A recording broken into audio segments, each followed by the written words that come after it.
Hello there and welcome to the Sleepy Alchemist. Tonight, we wander into a valley where the sun slips behind volcanic peaks and the last light catches on something you probably want to know about. Grapes that drip liquid gold. Not coins, not treasure, but wine that shines like molten sunlight. And yes, it smells just faintly of metal and summer rain. So before you get comfortable, take a moment to like the video and subscribe, but only if you genuinely enjoy what I do here. If you feel like sharing, drop a comment with your location and the local time. I love knowing where and when these little journeys find you. Now dim the lights, maybe turn on a fan for that soft background hum, and let's ease into tonight's journey together. The alchemist had wandered far from the coast before he saw the vineyard. Evening had stretched across the hills like a warm quilt, and the air carried the earthy smell of vines and cooling stone. He was a man of habit and wanderlust, both at once, a collector of small curiosities and dangerous ambitions. It wasn't unusual for him to veer off the road to investigate a rumor, but this rumor was different somewhere in this valley. Grapes bled gold. He came to a break in the trees, and there it was. The vineyard lay in orderly rows that caught the last honey-coloured light, and at first nothing seemed extraordinary, just grapes, dark and plump, heavy with late summer promise. But as he approached, a soft metallic shimmer caught his eye. One grape had split, perhaps from the day's heat, and a slow tear of golden liquid slid down its skin. It wasn't fast, it was like watching syrup form, thick and luminous. The alchemist crouched, utterly still, his hand hovered in the air before he dared touch it. The liquid stuck to his fingertips with the viscosity of oil, leaving a faint, glinting trail. He sniffed it. Sweet, with an edge like a struck copper coin. His mouth watered, though instinct told him not to taste.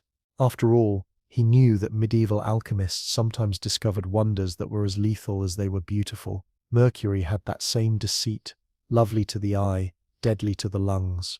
A soft wind teased the leaves, making them whisper in a way that felt too alive. A few drops of the golden liquid fell to the soil, and he swore it fizzed like a weak sparkler. He glanced around, wondering if anyone else had noticed this miracle.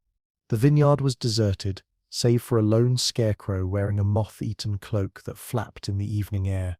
He set his satchel down, rummaging for a small glass vial. Alchemists of his era, he liked to joke to himself, were the original influencers of the medieval world. Show up with a mysterious liquid, and everyone suddenly wanted to know your secret. He gently coaxed a few drops into the vial, watching the light bounce off the liquid like molten metal. Somewhere in the distance, a church bell tolled, low and mournful. He thought about how grapes, ordinary grapes, had fueled entire economies. The Romans had spread vineyards wherever they marched, leaving wine as one of their legacies. And yet, this little valley seemed to have one-upped history with its alchemical trickery. A shadow passed across the ground, and he looked up to see a hawk circling. Birds were always a comfort to him, an unspoken sign that the land was alive, but as he watched, the hawk faltered mid-air, then regained its balance with a shiver. He frowned. Hawks rarely did that. He followed its arc until it disappeared beyond the next ridge. A thought, unwelcome and nagging, brushed his mind. What if the land itself was wrong here? He rose and wandered deeper into the vineyard, fingers brushing against the vines. He felt warmth, unnatural for dusk. The soil beneath the leaves was cracked in places, revealing veins of dark stone that seemed to drink the last light. He crouched and touched one. It was warm, almost feverish. Volcanic soil, he thought immediately, and that made sense. Volcanic regions were known for fertile land, rich in minerals, but he also knew that copper, arsenic, and other heavy minerals sometimes lurked in those same deposits, invisible and patient.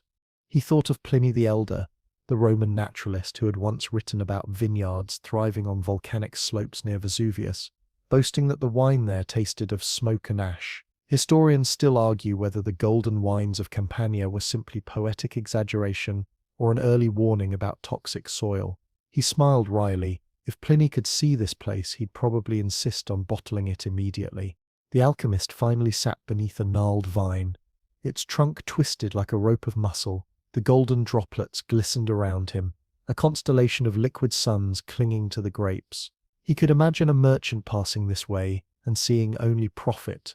Golden wine for dukes and bishops, chalices raised in candlelight. He could imagine guildmasters in distant cities, debating whether he had discovered the legendary aurum potabile, drinkable gold, a rumoured elixir that promised health and wealth in a single sip.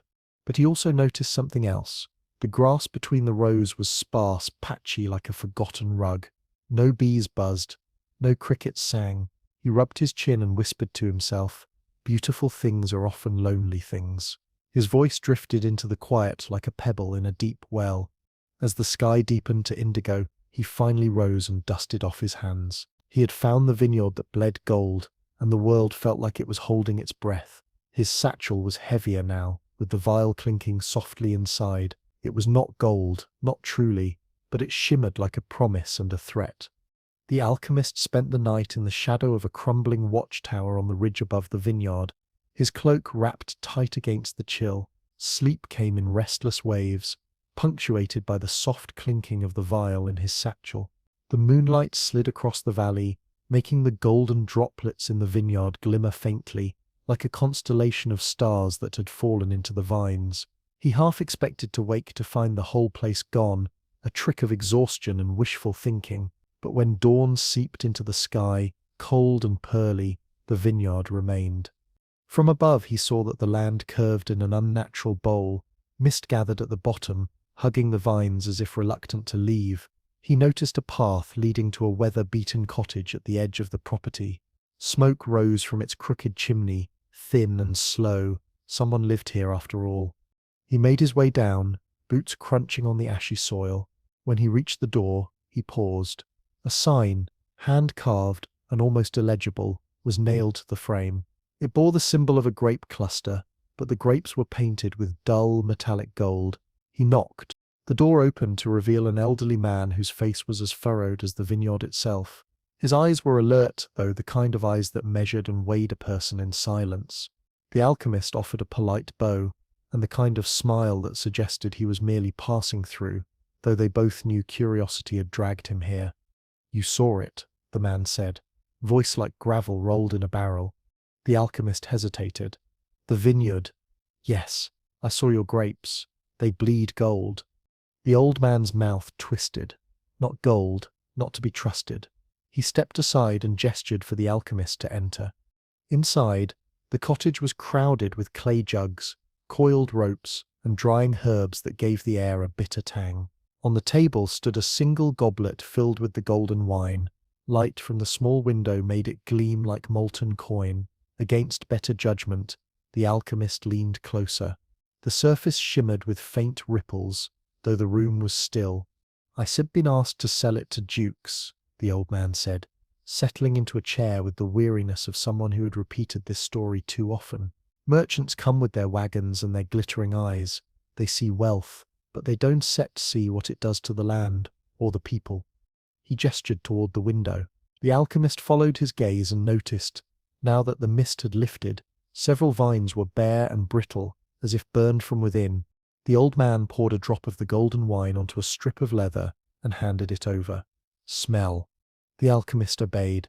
A sweet scent mingled with a sharp tang of metal, undercut by something faintly rotten. His nose wrinkled. "Copper," he muttered, "and something else." The old man nodded slowly. "Volcanic soil gives us life, but it also curses. After the great eruption decades ago, the vines changed. First, the leaves grew darker. Then the grapes began to leak this blessing or poison, depending on your heart. My father thought he'd been chosen by heaven. He drank it every day. His teeth turned black. His mind wandered. One day, he walked into the hills and never came back." The alchemist's stomach tightened.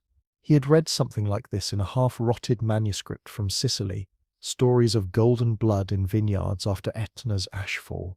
Historians still argue whether those accounts were superstition or an early observation of heavy metal poisoning. He suddenly thought of the hawk from the previous day and wondered if it too had tasted the air and faltered. "Why keep the vineyard at all?" the alchemist asked softly. The old man's Sip's laugh was short and without joy. "Because it Sip's mine, and because I keep hoping it can be healed. I tried burning the vines, planting new ones. The land eats them." yet the old roots refused to die. He turned the goblet slowly in his hand. I could be rich. Every bishop, every prince wants a miracle on his table. But sometimes I think the earth is warning me, whispering that every drop I sell would be another wound to this valley. The alchemist leaned against the wall, considering his own ambitions. Alchemy had taught him that transformation came at a price, turn lead to gold, and something else withers in the exchange. He could almost hear the lure of wealth humming through the cottage, promising him fame if he carried this secret to the cities. But he also felt the quiet pulse of the land beneath his boots, feverish and tired. The old man pushed the goblet toward him. Take it, test it, you sit, I'll see. The alchemist took the goblet, its weight strangely comforting. He promised he would analyze it carefully. Outside, the sun climbed, and the vineyard seemed to glow faintly under the growing heat. Somewhere, a solitary crow called, a lonely sound that made him shiver. As he left the cottage, he thought again of the choice he would one day face, whether to exploit this strange miracle or to seek a way to heal it. He didn't know yet that the land, in its own quiet voice, had already chosen him.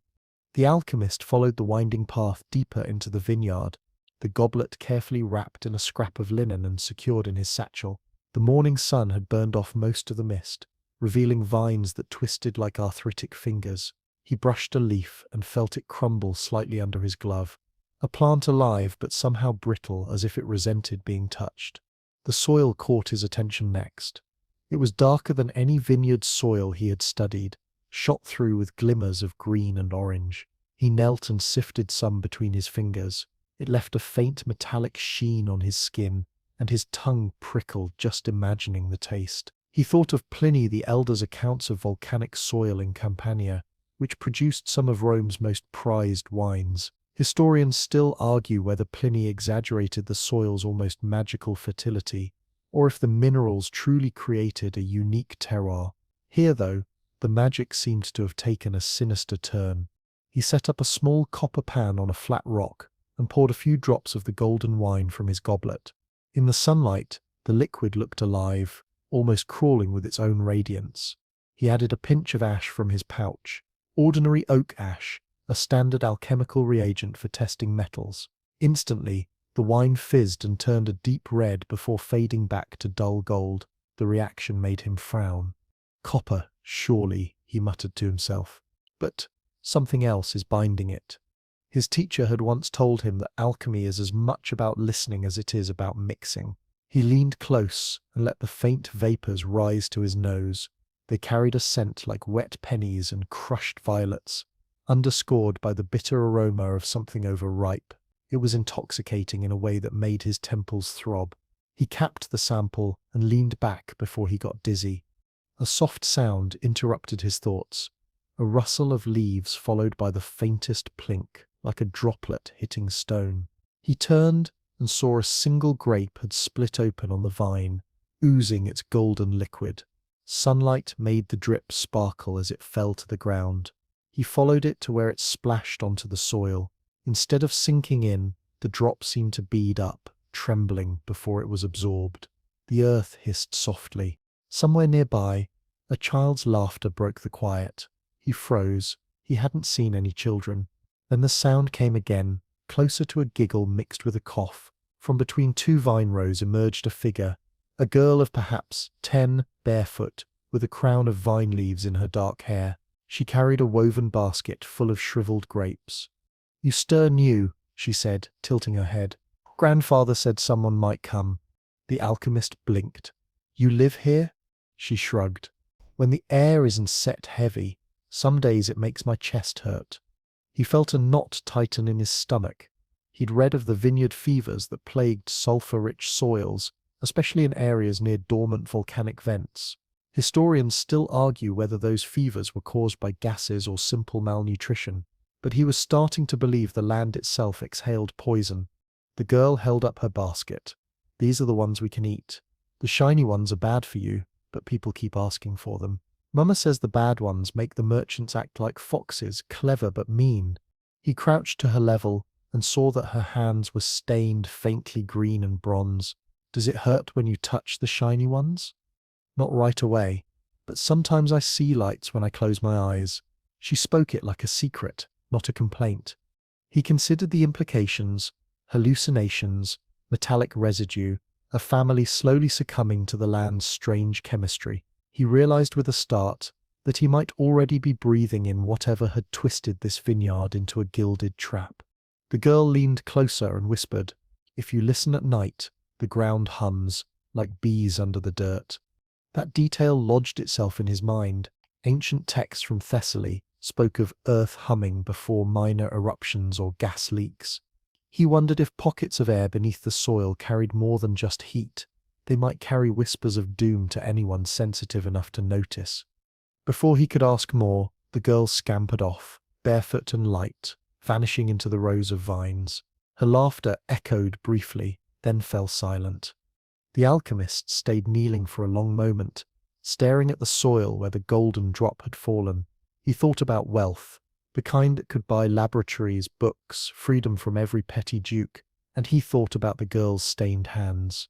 He pressed his palm to the earth, and for just a second, imagined he felt the faintest tremor beneath, a low hum. The goblet in his satchel seemed heavier now, a token of both promise and warning. He rose and brushed the dirt from his gloves. Already planning the next step, he needed to test the liquid with heat, and perhaps with blood, to see what kind of reaction the cursed vineyard would yield. He returned to the small stone outbuilding at the edge of the vineyard, a place that might once have served as a tool shed, but now functioned as his makeshift laboratory. Dusty beams sagged overhead, and the only window was a square cut in the stone, framed by a wooden shutter gnawed at the edges by age. He swung his satchel onto a rickety table, the goblet of golden wine glinting even in the dim light.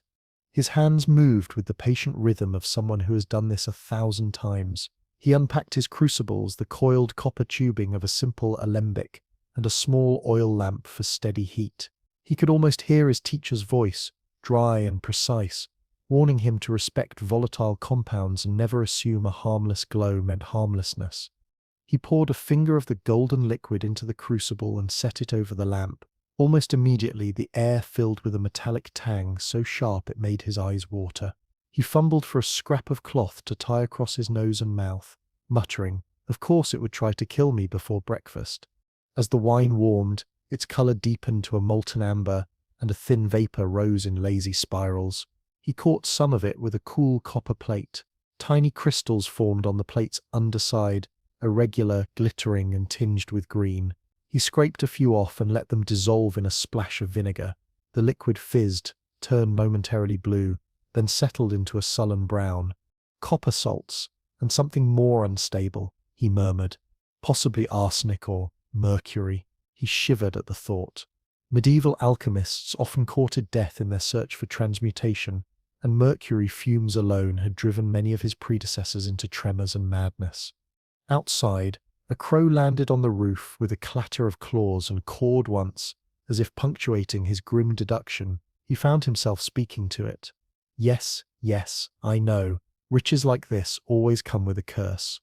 A scrap of parchment in his notes mentioned that certain volcanic soils could create vitriol, copper sulfate, when rainwater leached through mineral veins. In small amounts, it was used to treat vines against rot. In larger doses, it could sicken the land and everyone who lived on it.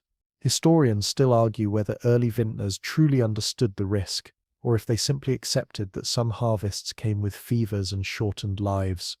The alchemist carefully transferred the heated sample into a glass vial and sealed it with wax. He would need to test it further, but a creeping dread was forming in his chest.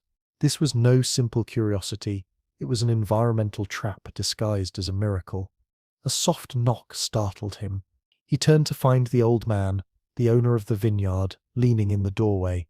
His beard was wiry, his posture bent, and his eyes gleamed with a mix of hope and resignation. "Well," the man rasped, "is it what they say?" The alchemist hesitated. "It is certainly unique, but it carries danger. To drink too much, to work the vines without care, it will poison you." The old man stepped in, his boots leaving faint greenish prints on the dusty floor. He carried a flask of the golden wine and set it beside the goblet. "The merchants don't care. They see gold in their cups. They see stories of Bacchus returning to the earth." He gave a dry laugh. They call it the vineyard that bled gold." The alchemist noted how the man's hands trembled, not just from age, but from some inner weakness. "And your family?" he asked gently. "They cough.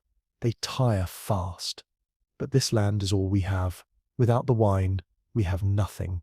He ran a hand over his face, smearing a faint metallic sheen from the vines outside. The alchemist felt a weight in his gut. He could walk away, report his findings to some distant lord or guild, and watch this family disappear into history like so many footnotes of rural misfortune. Or he could interfere, risk his own life to either cleanse the land or at least give them a fighting chance. A sudden hiss interrupted his thoughts. He spun to see the crucible sputter and send up a puff of smoke that smelled faintly sweet, almost floral.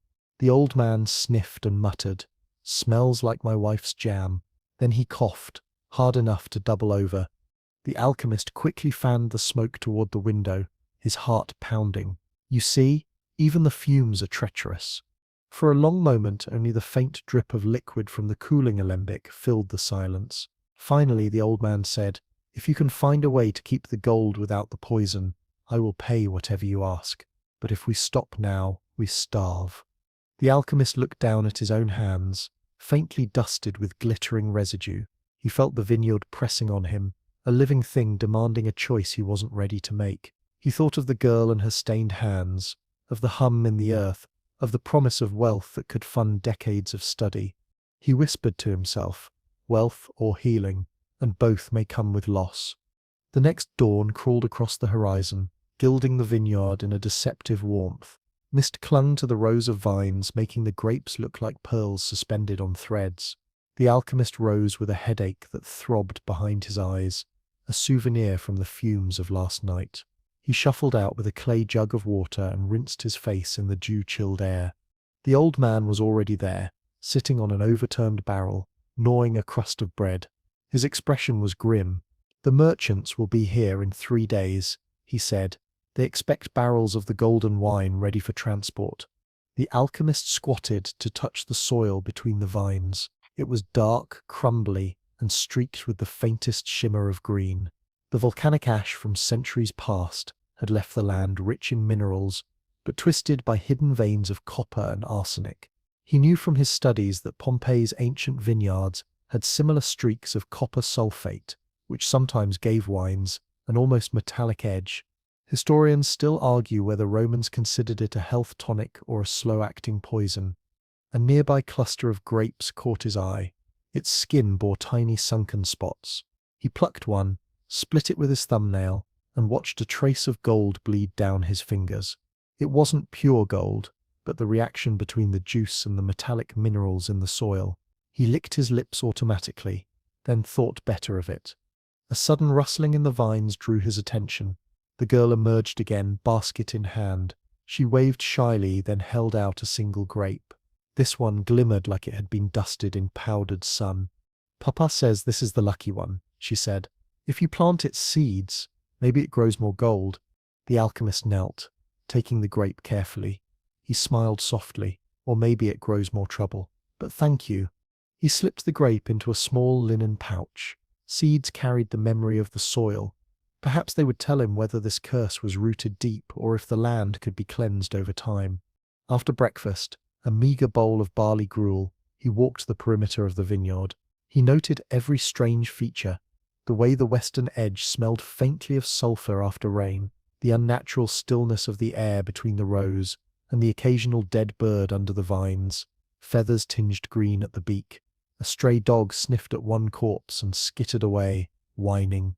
Back in the lab, he crushed samples from different rows and watched their reactions with vinegar, oil, and a small shaving of iron. Each fizz, bubble, or color change told a story. Row 6 had the highest copper. Row 10 held some other irritant, likely lead from an old irrigation pipe. He scribbled notes furiously, pages filled with looping script and small sketches of crystalline patterns. A knock broke his concentration. This time, it wasn't the old man but a stranger, a merchant's runner dusty from the road. He wore a wide hat and carried a sealed letter. "Message for the vineyard," the runner said, handing it over. "My master says the gold must flow. Delays will be unpleasant." The old man appeared, leaning on the doorframe. He cracked the wax and read silently, his jaw tightening. Then he crumpled the letter. They smell profit like wolves smell blood. The alchemist frowned. If they take the wine now without any warning about the poison, more than this family will suffer. Anyone who drinks enough will grow weak, perhaps die slowly.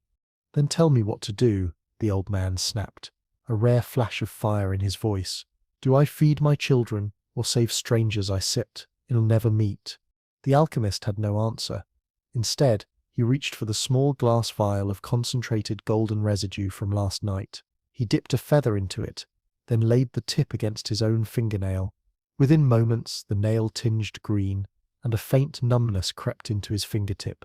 He hissed and wiped it off. "This is not a story that ends well if ignored," he said. They sat in silence for a long time, listening to the soft hum of flies near the window.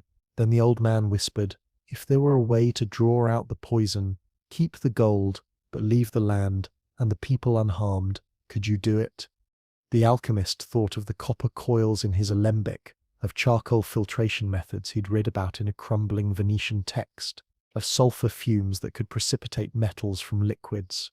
He also thought of the toll, weeks of labor, the risk of exposure, and the possibility that all he'd manage was to create a more concentrated venom. Still, the vineyard called to him. The promise of unlocking this alchemy, turning harm into wealth, was a riddle he could not walk away from. He finally said, "I can try, but it will take time, and time is the one thing the merchants will not grant you." The old man's shoulders sagged. "Then perhaps I need a lie strong enough to buy it." The alchemist almost smiled at that. In a world where grapes bled gold, a lie seemed almost humble. 2 days later, the first merchant arrived, his boots clotted with road dust, his cloak smelling of wet horse and spiced oil. He came not as a guest, but as a hawk swooping into a pen of nervous hens. The old man met him in the vineyard courtyard, shoulders stiff, while the alchemist lingered near the barn, pretending to fuss over a cracked barrel. The merchant's eyes darted immediately to the stacked casks. "Where's the gold?" he said without greeting, rubbing his hands as if to warm them on the thought of coin. His voice had that confident rasp of someone who had bargained in too many echoing halls and walked away richer each time. The old man gestured to a single small barrel. "A sample. The rest needs a little more sun." The merchant's mouth twisted in suspicion. He tapped the side of the barrel, and a faint metallic ring answered. "You sit. Sure it bleeds the way you promised?" The alchemist stepped forward before the old man could fumble. "It does," he said smoothly. "But gold is shy. You must coax it out. Observe." He uncorked the sample barrel with a wooden lever. The air filled with a heady scent, fermented fruit laced with something sharp and mineral. He dipped a ladle, letting the liquid pour into a silver goblet the merchant produced. In the morning light, the wine appeared a faint amber.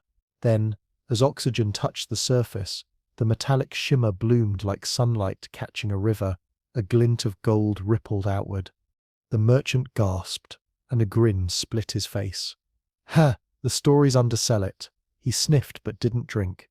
Perhaps instinct or avarice tempered by caution held him back. "Historians still argue whether early alchemists ever saw transmutation," the alchemist said casually, "but some swore it began with wine like this." He knew how to play the part of the mystical craftsman. A little awe went a long way. The merchant ran a finger around the rim, staring at the streak of gold it left. "My clients will lose their minds. This is worth more than silk." He looked to the old man. "We still take 10 barrels tomorrow." "Tomorrow is impossible," the old man said, forcing a trembling sort of confidence. "The reaction isn't set stable yet. Rush it, and the gold will vanish before your buyers see it." The merchant hesitated, then squinted at the alchemist. "Is that true?" The alchemist gave a small shrug. Pike and sicked rush nature. Even the Romans, when they harvested Falernian wine, waited for the moon-sip's right face. You wouldn't want to disappoint your wealthy friends with dull, flat wine. It was a gamble, backed by half a truth. There really had been Roman traditions of timing harvests to lunar cycles, though whether it changed anything beyond mood was still debated. The merchant grunted and scratched his beard. 2 days. not a breath longer, and don't think of selling to anyone else." He flung a small pouch of coins into the old man's hands, then stalked off, muttering about wagon arrangements. When he was gone, the old man sagged against a post, sweat gleaming on his forehead. "You bought us 2 days," he whispered. "Now what?" The alchemist lifted the goblet, swirling the golden wine under the sun. Tiny flecks clung to the rim like liquid jewelry. He poured the contents into a shallow dish, then sprinkled a pinch of ground charcoal. Slowly, the gold shimmer dulled. At the bottom, faint green sediment began to form. "This," he said softly, "is the curse leaving its disguise." That night, he worked by lantern light, setting up a crude filtration system. Linen stretched over clay jars, ash and sand layered like a simple alembic's cousin. He poured the golden wine slowly, watched as the first trickle came out clear, nearly colorless. He tasted a drop on his tongue. The metallic tang lingered but faintly. A soft knock startled him. The girl peeked in, holding her doll by one arm. "Papa says I can sit sleep," she whispered. "The vineyard hums too loud." He tilted his head. In the distance, beyond the rustle of leaves, there was indeed a faint resonance like the ringing of a glass after it's been struck. Whether it was wind through the hollow vines or the soil itself whispering, he couldn't say. "Sometimes," he said gently, "land that carries too much sorrow makes noise. Your vineyard has been carrying more than grapes." She nodded solemnly, as children often do when they half believe and half pretend. Then she said, "If the land is sad, can you make it happy?" The question stabbed him in a place no chemical could reach. He ruffled her hair. "I can try." By dawn he had 2 jugs of filtered wine and a heap of damp green-black residue that hissed faintly when touched with iron. He buried it in a shallow pit at the far end of the vineyard, away from the well. As the first light washed over the land, he whispered to the soil itself, "I know your secret now." The next morning arrived with an uneasy brightness, the kind that makes shadows too crisp, as though the world itself is holding its breath. The alchemist and the old man stood by the eastern fence of the vineyard, watching mist curl off the soil in lazy tendrils. Somewhere in the distance, a rooster was clearly having an existential crisis, crowing with a broken rhythm. The vineyard had changed again. The leaves wore a brighter green than yesterday, almost iridescent, and dewdrops seemed to bead on them like tiny mirrors of brass. He bent close to one vine and sniffed. The faint tang of copper lingered in the air, undercut by the honest sweetness of ripe fruit. "It's like the earth can't decide if it's dying or showing off," the alchemist murmured. The old man gave a snort, like most merchants I've ever met. A sharp whistle drifted over the hills. Wagons. The merchant was punctual in the way only greed can be. 2 carts rolled into the yard, pulled by pale, nervous horses. Behind them came 3 assistants, and behind those men a pair of city guards, the kind whose armor looked polished but carried dents, that whispered of old tavern brawls rather than battlefield glory. The merchant hopped down, boots landing in the dust with a puff. "Well," he barked, "my barrels?" The alchemist stepped forward, cradling a single jug. "One more test before your purchase. You should see it in the light today." He tilted the jug, letting the liquid arc into a goblet. The gold shimmer was slower now, blooming only as he swirled. The merchant sips, eyes narrowed, less shiny. The alchemist gave a lazy shrug. "The wine is maturing. Gold in the cup doesn't always mean gold in the purse. Ever hear of electrum? Ancient Greeks used it as a fake coin alloy. It tarnished fast. Historians still argue whether the merchants themselves were in on the trick." The merchant licked his lips, torn between awe and doubt. He sniffed the goblet, then recklessly took a sip. He froze. His tongue worked. Then he gave a long exhale that steamed in the morning air. "By Saint Remy," he whispered, "it tastes like sunlight and iron." The old man shuffled his feet. "Do we make the trade?"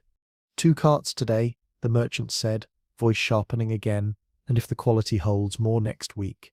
The alchemist pretended to adjust a strap on the cart, his mind spinning. Every barrel that left meant more of that strange residue building in the soil, more of the vineyard's curse draining into cups that would travel far from here. He could already imagine a feast in some candlelit hall where nobles sipped this liquid gold, never knowing they were swallowing the sorrow of a family they'd never meet.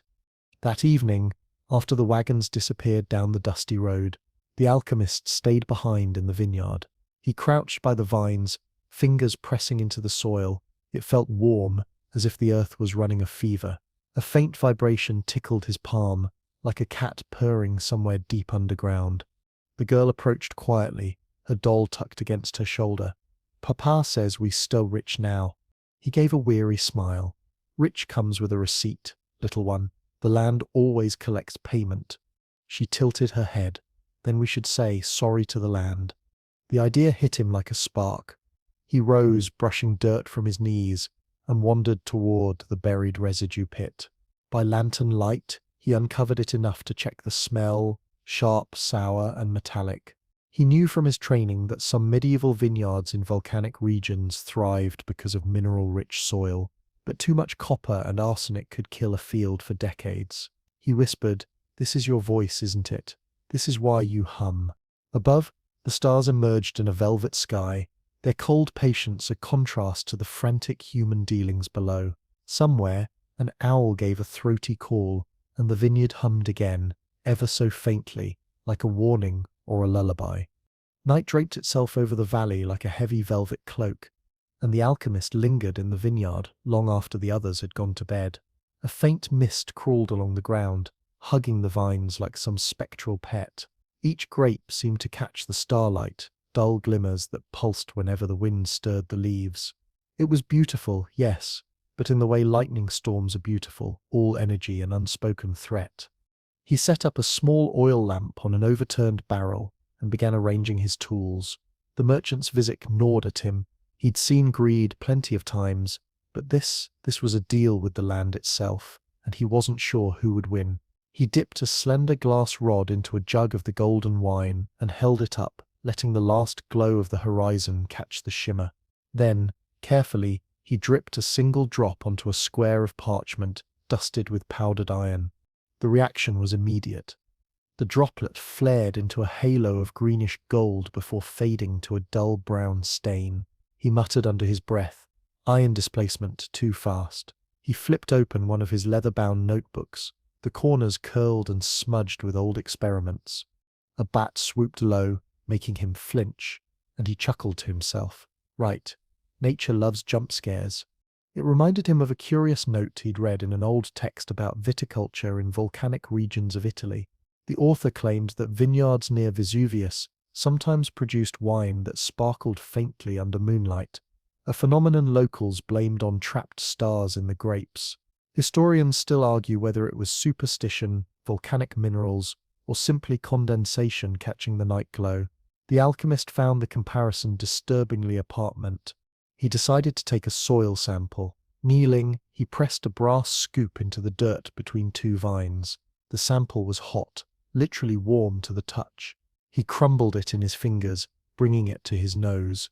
Coppery tang, with an undertone of something almost sweet, like burnt honey. He thought about the little girl's off-handed suggestion to apologize to the land. Strange how children could simplify the grandest dilemmas into a single phrase. A low creak of wood pulled him from his thoughts. The old man had emerged from the house, a lantern swinging from his fist. "You sit still at it?" Always, the alchemist said with a tired grin. The land is speaking louder each night, its seps humming. The old man squinted into the darkness.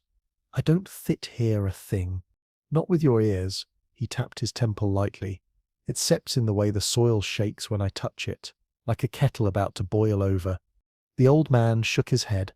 "Maybe it sets just the carts leaving ruts, or your nerves." They walked back toward the house, and as they passed the small family graveyard on the hill, the alchemist paused. He could have sworn the wind slowed, like a breath held. He crouched and brushed his fingers along the top of a weathered stone. A fringe detail from his studies bubbled up in parts of medieval Europe. Farmers believed grapevines planted near graves grew sweeter fruit, nourished by the resting spirit. Science never confirmed that, of course, but the notion of grief feeding life felt close to what he saw here. Back in his room, he poured a goblet of water and swirled a single drop of the golden wine into it. It swam like liquid sunlight, then bled outward in delicate fractals. He caught his reflection in the water's surface, tired eyes, smudges of dirt across his cheek, and whispered, "If we keep selling you, what will be left?" The vineyard's hum followed him into uneasy dreams, curling through the night like a quiet warning. Dawn spilled over the hills with the gentlest brushstrokes washing the vineyard in a pale gold that felt more like memory than sunlight. The alchemist woke to the creak of the farmhouse roof and the distant bray of a mule, but what truly roused him was the silence. The humming he'd grown used to was gone. He swung his legs from the straw mattress and listened harder, holding his breath. Nothing. For a fleeting moment, relief bloomed in his chest. Maybe the land had settled. Maybe last night's whispering vibrations were nothing more than a tired mind chasing its own tail. He dressed and padded out to the vineyard barefoot, feeling the dew soak his toes as he crossed the yard. The vines shimmered, each leaf trembling under tiny droplets of water. He plucked a grape and rolled it between his fingers. When he pressed it, the juice ran gold, but darker this time, as if the sun itself were tarnishing. He licked the edge of his thumb, catching a single drop, bitter. The first batch had tasted of honey and warm bread. This one carried a metallic snap, like chewing on a coin. The old man joined him, yawning and scratching his head. "You look like someone expecting a ghost. Or a bill," the alchemist murmured. "The land doesn't set hum anymore." The old man frowned. "Maybe it sits resting. Or maybe it sits emptying itself into the grapes." They worked silently, cutting clusters and laying them in baskets for pressing. The girl appeared with her doll dangling by its yarn hair. "Papa, the well smells funny," she said softly. That made the alchemist stiffen. He followed her to the well behind the house. Leaning over, he sniffed. A faint copper tang rode the cool morning air. Dropping a pebble, he counted the splash, then watched the ripples shimmer with a strange oil-slick sheen. "Not good," he muttered. "The vineyard sept's blood is running into the veins of the land." He spent the rest of the morning testing. He fetched a small brazier, heated a sample of the well water, and watched mineral residue form along the edge of the pan. Too much copper, possibly arsenic. He recalled a historical note in 14th century Germany. Some vineyards near mining towns were abandoned after groundwater turned metallic, causing what chronicles politely called stomach lamentations among villagers. Historians still argue whether it was industrial runoff or a superstition to justify land grabs. The merchant Sip's wagons arrived again just before midday, rattling into the yard with the cheerfulness of coins about to multiply. He hopped down, grinning wide. "Ah, my golden river flows." The alchemist met him halfway, wiping his hands on his apron. "The river sept's getting muddy. Taste the new pressing before you pay." The merchant swirled and sipped, then coughed, startled by the bitterness. "Still gold enough for the eye," he said, but his tone faltered. "Perhaps the nobles will enjoy a drier note. Or perhaps they still spit it across their silk tablecloths." The old man shuffled uncomfortably. "Do we stop selling?" The merchant laughed, sharp and hollow. "You throw away fortune over a little change in flavor. Wine evolves. That sips the charm." The alchemist leaned close, voice low. "Your fortune might last a season. The land could die for decades. And when nobles start coughing, they still come looking for someone to blame." That silenced the yard for a moment. The horses stamped nervously, tails flicking at flies. The girl clutched her doll tighter, sensing tension in the air. The merchant muttered something about overthinking peasants, and "my clients won't care," but his eyes darted toward the vines with a flicker of doubt. He ordered 2 barrels loaded anyway and left in a hurry. That night, the alchemist sat at his workbench, sketching diagrams of roots, water flow, and burial pits. He traced imaginary veins from the vines to the well, to the stream beyond. He realized with a cold twist in his stomach that the vineyard wasn't just bleeding gold, it was bleeding itself dry and taking the land with it. He blew out the lamp and leaned against the window, listening. In the distance, faint and almost apologetic, the hum returned, a lullaby or a warning, he couldn't tell. The next day arrived heavy with clouds, their underbellies the color of tarnished silver, threatening rain but never committing. The alchemist trudged through the vineyard with a satchel of notes and small glass vials, determined to chase the whispers of the land into something he could understand. or at least predict. Every vine he touched seemed colder than the day before, though the air itself was warm and damp, the kind that sticks to your skin like a clammy handshake. He stopped at the northern edge of the vineyard where the slope dropped toward the old stream. A faint mineral smell clung to the breeze.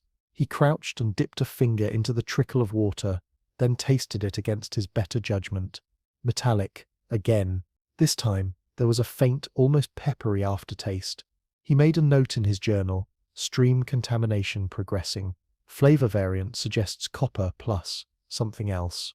His mind wandered to a peculiar historical tidbit he had read in a dusty Florentine manuscript. Medieval winemakers sometimes added copper sulfate, known as blue vitriol, to prevent mold on vines, long before they understood toxicity. Historians still argue whether the practice contributed to regional sicknesses, or if the blame fell unfairly on the superstitions of the time. He wondered if his vineyard's chemistry was performing its own accidental vitriol, pulled straight from the volcanic soil beneath their feet. By mid-morning the girl approached again, dragging her little doll through the dirt. "There's gold on the chickens," she said solemnly. He blinked. "Gold on the chickens?" She nodded and led him toward the coop. Sure enough, where dew and stray droplets of pressed grape juice had touched feathers, there was a faint shimmer, like they'd been dusted with carnival glitter. He crouched, chuckling despite himself. "Congratulations, ladies," he murmured to the hens. "You've achieved limited edition status." The old man didn't find it funny. "This is getting out of hand. First the well, now the birds. What next?" "Next is stopping the spread," the alchemist said, standing with a sigh. "But we still need to make a choice. Either keep pressing for gold and poison everything, or treat the soil, which will likely kill the shine and the merchant tip's interest." The old man glanced at the house, where the merchant Sip's coin still sat in a small chest by the bed. "We were poor for so long. That gold, it feels like breathing after drowning." "Breathing smoke is still breathing," the alchemist countered. By afternoon, he set up an impromptu laboratory in the barn. Jars, clay crucibles, a single iron pan, and the faithful little oil lamp lined the workbench. He heated a soil-water mixture until steam curled toward the rafters, condensing into droplets on the beams above. When he scraped the residue, it flaked into a bright green crystal edge. Verdigris, likely copper acetate formed by the vineyard's damp air and underlying mineral richness. He muttered to himself, "No wonder the chickens sparkle." Evening fell, and the first drops of real rain began to fall, hissing against the barn roof. He wandered outside to feel them. Every drop that hit a grape left a glowing smear in the lantern light, like a tiny comet burning out. It was beautiful and terrible, and for a wild heartbeat he imagined an entire night sky falling into the vines. He remembered a quirky fringe belief he'd once dismissed. Some 12th century herbalists claimed gold could seek out the grief in a place and cling to it, a poetic way to explain alchemical failures. Looking at the vineyard under the thin drizzle, he felt the phrase land differently. Maybe grief was exactly what this soil was exhaling, and the gold was simply its punctuation. By the time the family huddled in the kitchen for dinner, the rain had turned steady. The girl asked, "Will the gold wash away?" He hesitated. "Maybe, or maybe it'll sink deeper, where we can see it," humming louder than ever. In the corner, the old man chewed slowly, eyes distant.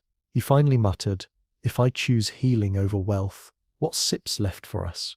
The alchemist didn't answer right away. Instead, he listened to the rain tapping the window, the sound of the vineyard exhaling through the night. By the time dawn broke, the vineyard seemed caught between two worlds. Mist clung to the lower vines, and the droplets along the leaves shimmered with that strange metallic glow, catching every faint glint of sunrise. The alchemist trudged through the soft mud, boots squelching, a wicker basket over his arm. He had decided to test every corner of the land, from the lowest ravine to the stones that lined the southern wall, and to map the pulse of the gold spread like a doctor charting a fever. He crouched beside an old vine whose bark twisted like the gnarled hand of a sleeping giant. Using a small knife, he scraped a bit of bark into one of his glass vials, then dripped in rainwater collected overnight. The liquid hissed faintly, tinged green, as if nature itself was playing at laboratory tricks. Lovely, he whispered. We've turned the vineyard into a slow alchemical clock. The old man joined him, coughing into a handkerchief. You sit talking to wood now. Better company than some merchants, the alchemist quipped, not unkindly. Nearby, the girl sang to herself, stepping only on stones to avoid the mud, her little doll swinging from her hand. She called out, "The earth tastes funny now." He froze. "You tasted it." "Just a little," she said, unapologetic, like licking a coin. A ripple of unease passed through him. That metallic tang was unmistakable, and dangerous in enough doses. He made a mental note to boil every bit of water before the family drank again. By late morning, the sun burned the mist away, revealing a sky so sharp and blue it almost hurt to look at. From that height of clarity, he could see the outline of the ancient volcano miles away, its peak soft under the haze of distance. He thought of a historical account he once read, the 79 AD eruption of Vesuvius, not only buried Pompeii, but also left nearby soils enriched with minerals that made wine both famously delicious and faintly toxic. Historians still argue whether some families suffered slow poisoning over generations, or if that rumor was merely the invention of jealous rival Vinton. He wondered if he was walking in the shadow of a similar legacy, one that gleamed like a promise but whispered like a curse. The day's strangest discovery came when he inspected the southern fence posts. They were flecked with tiny golden dots, almost like spores. When he leaned close, the air smelled faintly of vinegar and wet copper. He rubbed one spot with his thumb and found it left a pale smear, not solid gold, but something ephemeral, like the vineyard was breathing on the wood and leaving a sigh of shimmer behind. For the first time, he allowed himself a small laugh. "The land is painting now," he murmured. A performance piece no one asked for. After lunch, bread gone a little stale, a wedge of goat cheese and a cup of rainwater boiled until it steamed, the alchemist retreated to his barn laboratory. He had begun to consider the possibility of reversing the vineyard's curse. He remembered an odd footnote from a 14th century herbal treatise. Planting marigolds or even beans in poisoned soil sometimes persuaded the ground to confess its sins, meaning the plants absorb dangerous metals. Modern science would one day call it phytoremediation, but for now it was simply an experiment in hope. He prepared a small row near the barn, pressing seeds into the damp earth. If this works, he mused, it will be a slow salvation, not the instant gratification of gold. Evening fell with a dramatic sunset, clouds burning pink and orange before collapsing into twilight. Fireflies flickered between the vines, briefly indistinguishable from the glimmers of golden droplets. The girl chased them, giggling, while the old man watched from the porch, eyes rimmed with worry. That night, the alchemist stayed up late, scratching calculations and observations into his journal by candlelight.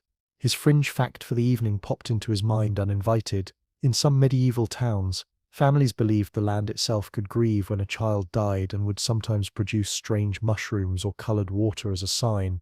He looked toward the vineyard through the window, wondering if grief had indeed soaked into this soil from some forgotten tragedy. Sleep came late, with the distant whisper of rain on the roof, and the vineyard outside glowing faintly under the moon. He could almost hear it humming to itself, a lullaby in a language made of metal and sorrow. The next morning arrived in a slow drizzle, soft enough that the roof of the barn sounded like a muffled drum. The alchemist rose early, his joints protesting, and found the vineyard glazed in a gentle sheen of rain. Each droplet on the vines seemed to glow faintly, turning the morning into a gallery of trembling golden beads. He thought, half dreaming, that the land was weeping jewelry. He stepped outside and inhaled the damp air, a mix of wet leaves, turned soil, and that metallic tang that had become all too familiar. The girl was already awake, sitting under the eaves of the barn, holding her doll like a confidant. "The rain makes the gold run," she said, pointing to a rivulet of water along a row of vines. Sure enough, the runoff shimmered faintly as it slipped downhill, leaving streaks of brilliance in the mud. "That sip's not ideal," the alchemist muttered, crouching to touch the glowing trail. His finger came away with a faint yellow smear, almost like wet pollen. "If it flows into the stream, the fish one sipped be writing us thank you letters." The old man joined them, wrapped in his tattered cloak. "I checked the barrels," he said. "Two are leaking. The golden wine is seeping into the dirt. Perfect, the alchemist sighed. We sit a painting the countryside now. As they walked the perimeter, he couldn't shake the feeling that the vineyard was reaching some crescendo. Each day, the glow seemed a little stronger, the metallic odor sharper. He paused under the largest vine trellis, listening to the rain patter. Somewhere in the back of his mind, he remembered a tidbit he'd read about Roman viticulture. Some vineyards near volcanic soils produced wines that tasted faintly of flint, and wealthy patrons adored them for the kiss of the mountain's breath. Historians still debate whether those wines carried enough lead from amphorae and tools to shorten lives, but wealthy Romans weren't known for moderation. He chuckled quietly.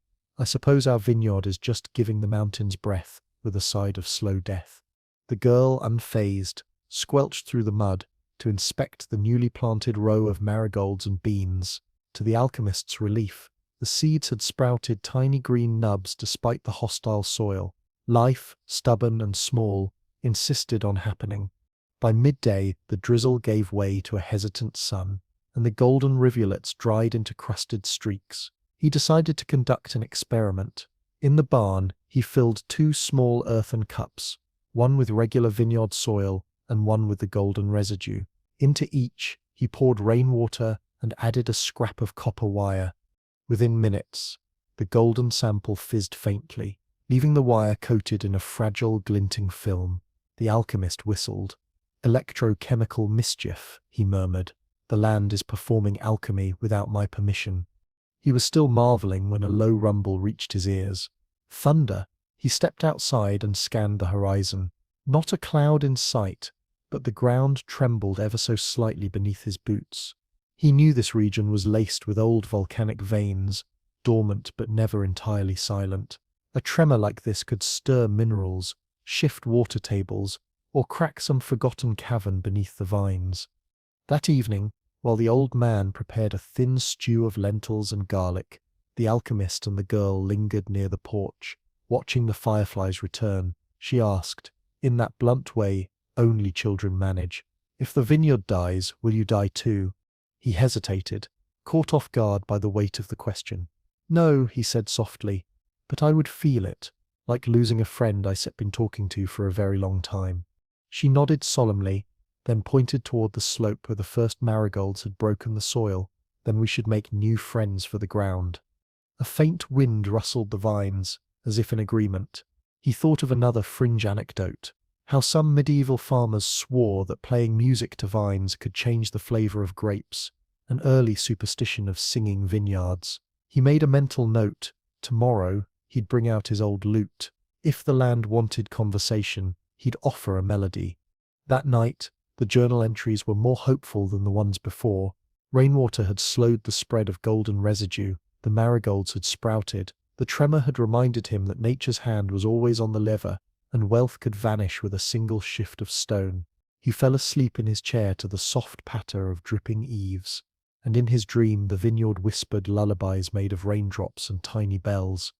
The next day, unfurled beneath a pale cloud-streaked sky, the kind that seemed to hold its breath between rain and sun, the alchemist woke to the creak of the barn door. His old friend had slipped out early, a shadow moving among vines that glittered faintly under the damp. He followed with his morning mug of thin nettle tea, squinting against the watery light. The vineyard looked restless. The ground bore faint, hairline cracks from yesterday's tremor, and in those fractures, tiny beads of golden moisture had pooled, like the vineyard was sweating treasure. "Morning," the old man said, bent over a crack. "It's bleeding even when we don't touch it now." His voice held a mixture of awe and worry. The alchemist crouched, tracing the fracture with his fingertip. A prickle crawled up his skin, more psychological than chemical, he hoped. He thought of a bit of historical trivia. Medieval miners in volcanic regions used canaries and silver spoons to check for dangerous gases in cracks and fissures. The spoons tarnished. The birds, well, they didn't file complaints. Historians still argue whether such folk knowledge ever truly saved lives or was mostly bravado told in taverns. "Not good," the alchemist murmured, leaning back on his heels. "If the vineyard starts venting on its own, we sit her in the final act of this little tragedy." But the girl wasn't thinking about tragedy. She skipped from row to row, humming to the marigold seedlings, hair wild from the wind. "Look!" she cried, pointing. "More green friends." Tiny leaves had sprouted where yesterday there had been only nudges of soil. Her cheer sparked something in him. He went to the barn and fetched the old lute he hadn't touched in years. It was dusty, one string slack, but serviceable. Settling on an overturned barrel, he began to strum an awkward, meandering melody, half lullaby, half experiment. The girl sat cross-legged in the mud, eyes wide. The old man just snorted. "If music heals poisoned land, I sit till eat my boots." Yet something shifted in the air. A windless moment hung over the rows of vines, and the metallic tang in the breeze seemed to soften. Maybe it was his imagination, or maybe superstition was half the battle when your life smelled like a chemical experiment. That afternoon, he conducted a new test. He filled 3 shallow bowls with Vineyard runoff. One he left alone, one he stirred with a copper rod, and the last he set beside the sprouting marigolds. By evening, the untouched bowl gleamed brighter, the stirred one turned cloudy, and the one near the plants dulled as if the soil was drinking the gold from the water. "Absorption," he muttered, jotting notes in his journal. "Living roots may sequester, whatever the blazes this is." It reminded him of a quirky tidbit from botany that sunflowers had been used after the Chernobyl disaster to draw radioactive elements from wetlands. Different era, same desperate hope that plants could sip poison and leave soil breathing again. Just before nightfall, he noticed the fireflies gathering sooner than usual, flickering in low arcs along the fence line. One hovered near his lute, as if approving his performance. He chuckled and kept strumming until the sky went full indigo, letting the notes drift like a promise he didn't dare speak aloud. Back inside, the old man served a supper of roasted chestnuts and wild mushrooms. The girl fell asleep before the last chestnut cooled, her doll cradled in the crook of her arm. The alchemist lingered at the barn door, listening to the night insects. Somewhere, a barn owl called once, twice. He whispered to the darkness, "If you want to keep bleeding gold, at least give me until the marigolds flower." And for a moment, standing there with his old lute in hand and a half-dreamed lullaby in his head, he believed the land might have heard him. The morning broke damp and hesitant, as if the sun itself were nervous to peer over the ridge. Mist curled low through the rows, wrapping the vineyard in ghostly scarves. The alchemist stood at the edge of the field, inhaling the metallic breath of the land. It was sharp, like biting a copper coin, yet beneath it lingered a faint sweetness. Marigolds just starting to open. He didn't step into the rows yet. He listened first. A vineyard that bled gold had its own kind of voice, a symphony of drips, hisses, and the faint tick of soil settling. Today, there was a new note, a soft bubbling from one of the old irrigation channels. When he approached, he found the water swirling with gold flecks, and it struck him like the world's strangest snow globe. He bent down, swirling it with a stick. His mind slipped to a historical note. In 14th century Venice, glassmakers learned to trap gold in glass to create ruby-red goblets, a trick of alchemy and luck. Historians still argue whether those artisans understood the chemistry or were simply charming the molten sand with prayers and superstition. The bubbling grew. He touched the ground. It was warm. Volcanic veins below were waking up, reminding him that their strange vineyard miracle was balanced on a fidgety giant. The old man joined him, rubbing sleep from his eyes. "You hear that too?" The earth sips, talking again. "Doesn't Stet sound like it?" Set's asking for wine. The girl darted out of the barn barefoot, hair tangled with straw. She squealed at the sight of gold in the water. "It's like fairy soup," she cried, and scooped her hands in before he could stop her. He winced, but she shook off the liquid and laughed. No burns, no rash, just the faintest sparkle clinging to her skin. He muttered, "Lucky today," and added a note to his journal about temporary dermal safety. That afternoon, he tested an idea born from watching the marigolds: biofiltration. He built a shallow trough from scrap wood, filled it with layers of sand, gravel, and fresh plant clippings. Then he diverted a trickle of vineyard runoff into it. The idea came from an odd tidbit he'd read once. Medieval monasteries sometimes filtered ale through cloth sacks filled with herbs, believing rosemary and thyme could cleanse bad vapors. Water gurgled through the trough, slowly. By sunset, the outflow was less golden, more muddy, an improvement of sorts.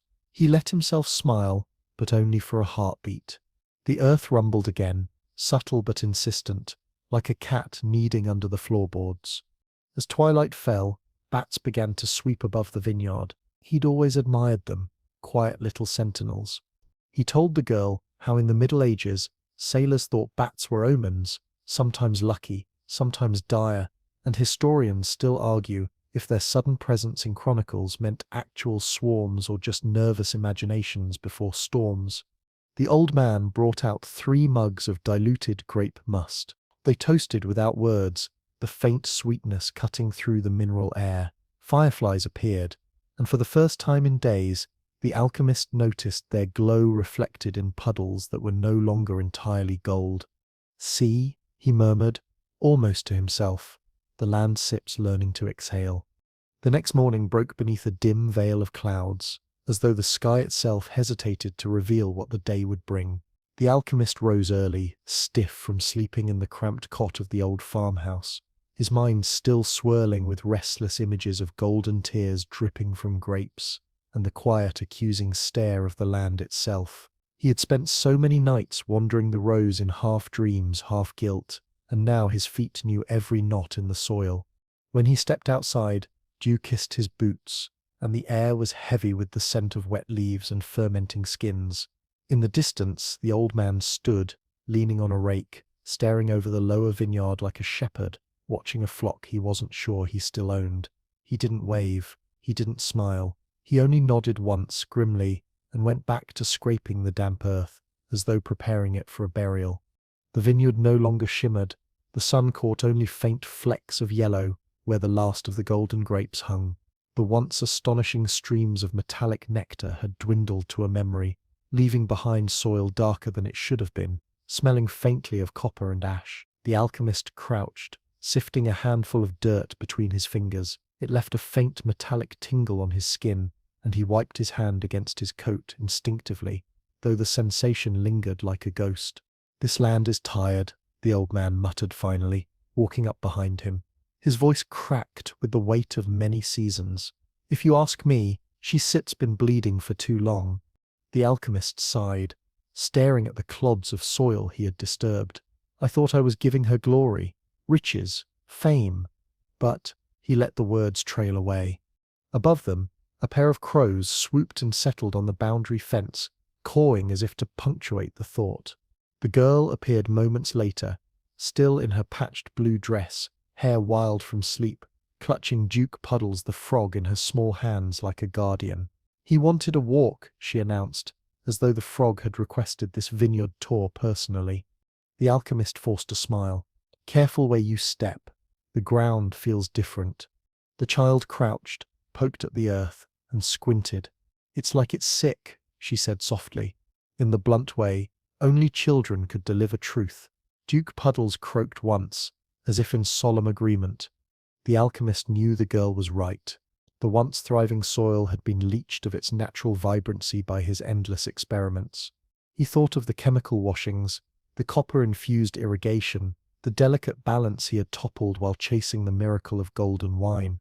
In the real history of medieval agriculture, farmers occasionally poisoned their own fields unknowingly by overusing copper salts to combat mildew, a practice that centuries later would be refined into the Bordeaux mixture for vineyards. Historians still argue whether the early failures were due more to superstition than science, but the lesson was written in the earth either way. Too much alchemy could starve a living thing. The old man set the rake aside and pointed toward the far row, where one lonely vine sagged under the weight of a last cluster of gold-tinted grapes. "One left," he said. "One choice." The alchemist swallowed hard.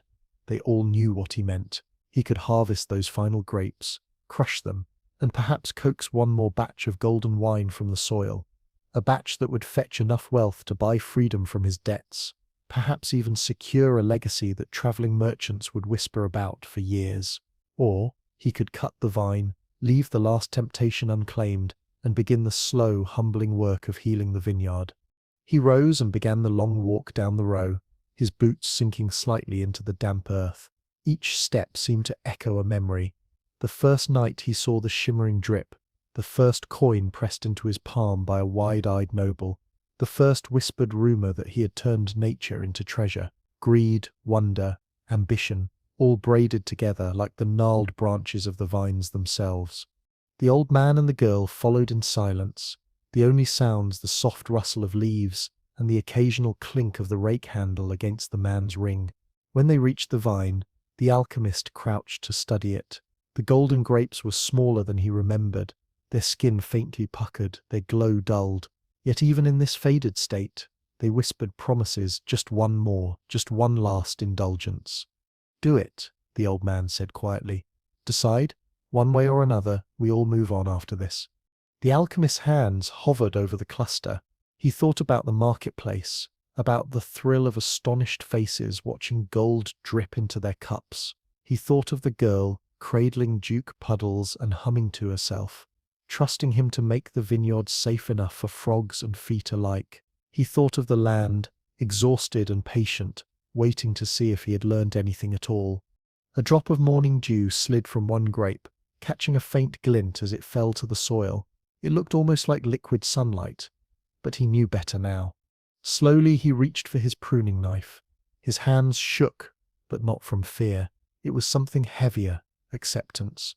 With a clean, deliberate motion, he cut the entire cluster and laid it on the ground. Then he pressed the knife into the soil beside it, marking the act as an offering, a surrender, and perhaps an apology. The girl let out a tiny cheer. "We're saving it," she said, spinning in the damp grass. Duke Puddles leapt free and landed in a small puddle, splashing mud across her dress. She didn't care. The old man exhaled long and low, like a bellows releasing its last breath of the day. "Good," he said. "Good. The land will remember that mercy."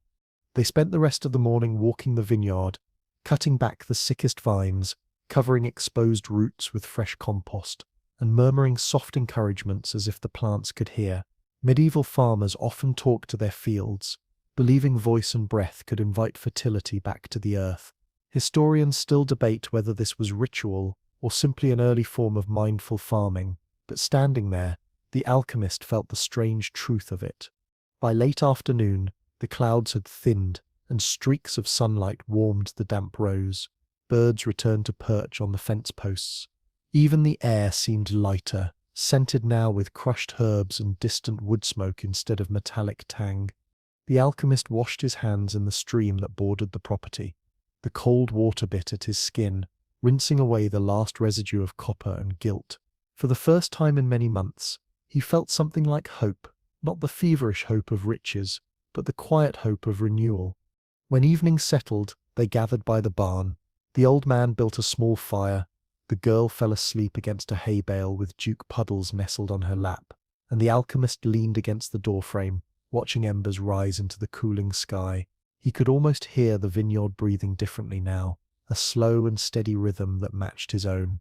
The last of the gold was gone, but life, real, patient life, was returning. The days that followed were slow and deliberate, as though the vineyard itself had entered a convalescence, breathing shallowly, accepting the tentative care offered by human hands. Each morning, mist rolled down from the hills, curling between the rows like soft, ghostly fingers.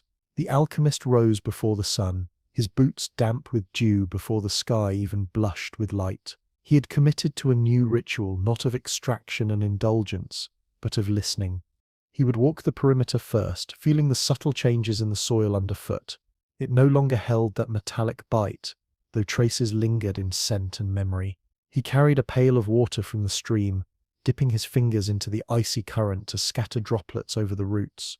The girl always followed a few paces behind, holding Duke Puddles like a sacred companion, whispering secrets to the frog that she claimed were for the vines too. On the third morning, as a faint sunbeam pierced the thinning mist, a new sound drifted through the valley, the creak and jangle of a merchant's cart approaching along the rocky road. The old man, who had been stacking firewood by the barn, stiffened.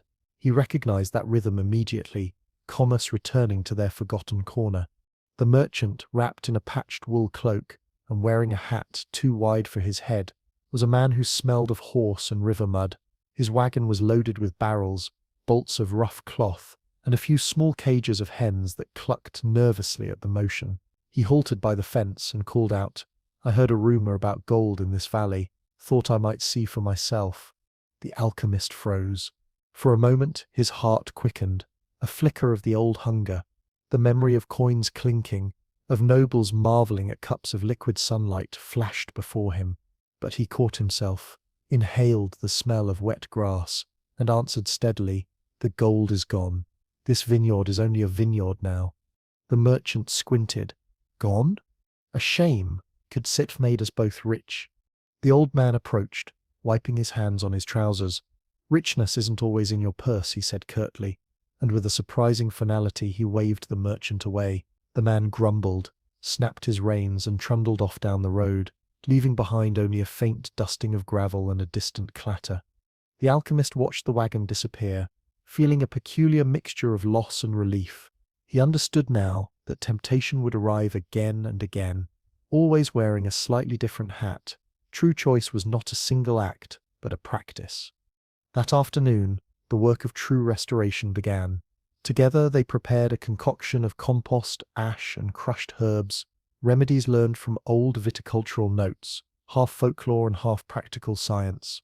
Historical records from the 14th century describe farmers using ash and nettle to cool the anger of the soil, an agronomic practice whose effectiveness modern scholars still debate. Some claim it was an early method of mineral balancing, others dismiss it as ritual. Either way, the alchemist treated the process with reverence. The girl's role was to sing to the vines as she sprinkled the mixture around the roots. Her voice, high and soft, wove through the rows like a silver thread. Duke Puddles occasionally leapt from her hands to snatch a passing gnat, adding unexpected percussion to the ceremony. This strange collaboration of human, child, and frog lent the afternoon a quality both sacred and absurd. By twilight, the vineyard looked different, not in any dramatic way, but as though the land had exhaled. The leaves, though sparse, held a fresher green. Worms wriggled in the loam, emerging after months of near absence. The old man crouched to observe one, and muttered, "She's coming back to life. I'll be damned." The alchemist felt a tremor of hope ripple through his chest. It was not the feverish hope of gold and glory, but a quieter, sturdier feeling. He realized he was smiling without knowing it. That night, they gathered around the small fire again. The barn doors creaked in the wind, and sparks danced into the darkness. The girl fell asleep quickly. Duke Puddles nestled in her elbow. The old man dozed in his chair, chin on his chest. The alchemist remained awake, staring at the embers and listening to the night sounds. The hoot of an owl, the murmur of the stream, the faint whisper of the breeze combing the hills. In his mind, he composed a kind of apology to the vineyard, not in words but in feeling. He pictured the roots deep beneath the soil, groping toward nourishment, forgiving slowly, conditionally. He thought of the generations of farmers before him, who had tilled these rows without demanding magic from them. He imagined their ghostly hands patting his shoulder, neither accusing nor approving, merely reminding. Morning came with a burst of birdsong. The girl awoke laughing, claiming Duke Puddles had told her a dream in which the vineyard became a castle of green. The alchemist chuckled, though he felt the weight of her innocence like a soft stone in his chest. They spent the day weaving straw mats to cover the most exposed roots against the coming cold. It was tedious, finger-aching work, but it carried a rhythm that felt almost musical. At one point, the old man told a story about how, long ago, a wandering monk had passed through the valley, leaving behind a prayer carved into a wooden plank. Patience makes grapes, greed makes ghosts. No one knew if the story was true or a rustic invention, but the words settled in the air like scripture. By the 7th day, small changes were undeniable. Tiny green buds appeared where the vines had been pruned hardest. Beetles scuttled through the mulch. A faint, sweet smell, earthier than wine, richer than any metallic sweetness, rose from the ground at midday. The alchemist knelt, pressed his palm flat to the soil, and whispered, "Thank you." He no longer craved applause or gold.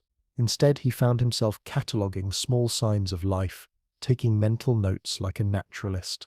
A quirky habit emerged. He began sketching worms, beetles, and sprouting leaves in a little leather notebook that had once been reserved for chemical formulas. Where once he calculated reactions, he now captured gestures of life. The transformation felt both humbling and oddly liberating. One evening, as the sun set in streaks of orange and lavender, the alchemist walked alone to the far end of the vineyard, where the last cluster of golden grapes had been buried. A soft sprig of new growth poked from the disturbed soil nearby. He crouched, touching it with the gentlest fingertip.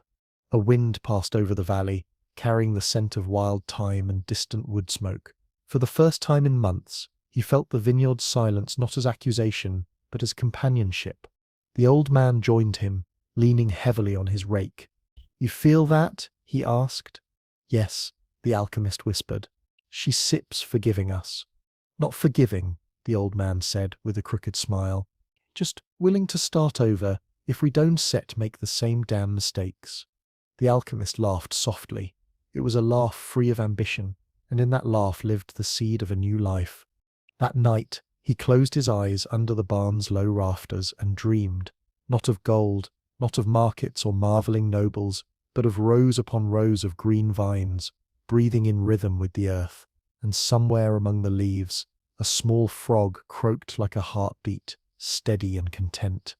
Winter's edge approached quietly, like a polite guest who waits at the threshold before entering. The valley no longer wore its summer perfumes. Instead, the air carried the clean bite of frost and the faint, smoky fragrance of distant hearths. Morning mists thickened into veils of silver that clung to the vineyard until well after sunrise. The alchemist had learned to rise without the urgency that once drove him. He moved at the pace of the land, now unhurried, attentive. His first task each morning was to check the straw mats, protecting the most delicate roots. Some had shifted in the night wind, and he would gently pat them back into place with hands that had grown calloused and sure. The girl followed him, half awake, Duke Puddles perched like a ridiculous crown on her shoulder. She hummed a tune as she walked, a wordless melody that the alchemist secretly began to anticipate each day. Sometimes the frog joined in with an abrupt croak, and the sound made the old man laugh aloud. These small absurdities, once beneath his notice, had become tiny treasures, markers of a life realigned with the rhythm of seasons rather than the fever of ambition. As the days shortened, the labor changed. No longer was there urgent pruning or frantic amendment of the soil. Instead, they gathered fallen branches from the edges of the forest, building a neat stack of firewood outside the barn. The old man, despite his age, had a craftsman's pride in how evenly he could split a log with a single stroke. "A straight cut makes a straight winter," he said one morning, as if the proverb had always existed. The alchemist smiled, thinking of all the proverbs he had ignored in his former life. He recalled one particular line from an obscure 16th century agricultural manual he had once dismissed as peasant superstition. "What the root remembers, the fruit will answer." He had not understood its weight until now. The vineyard remembered every intrusion, every greed-driven experiment, and it had nearly died from that memory. But slowly, day by day, its roots seemed to forgive, or at least to begin anew. By mid-month, the first frost came. It dusted the valley like spilled sugar, coating leaves, stones, and the edges of the barn roof. The girl ran out barefoot, despite the cold, leaving little crescents of steam with every step. "It's like the world is baking a cake," she cried. Duke Puddles, more sensible, refused to leave her mittened hand. The alchemist, however, observed the frost with a scientist's caution. Frost could be a blessing or a killer.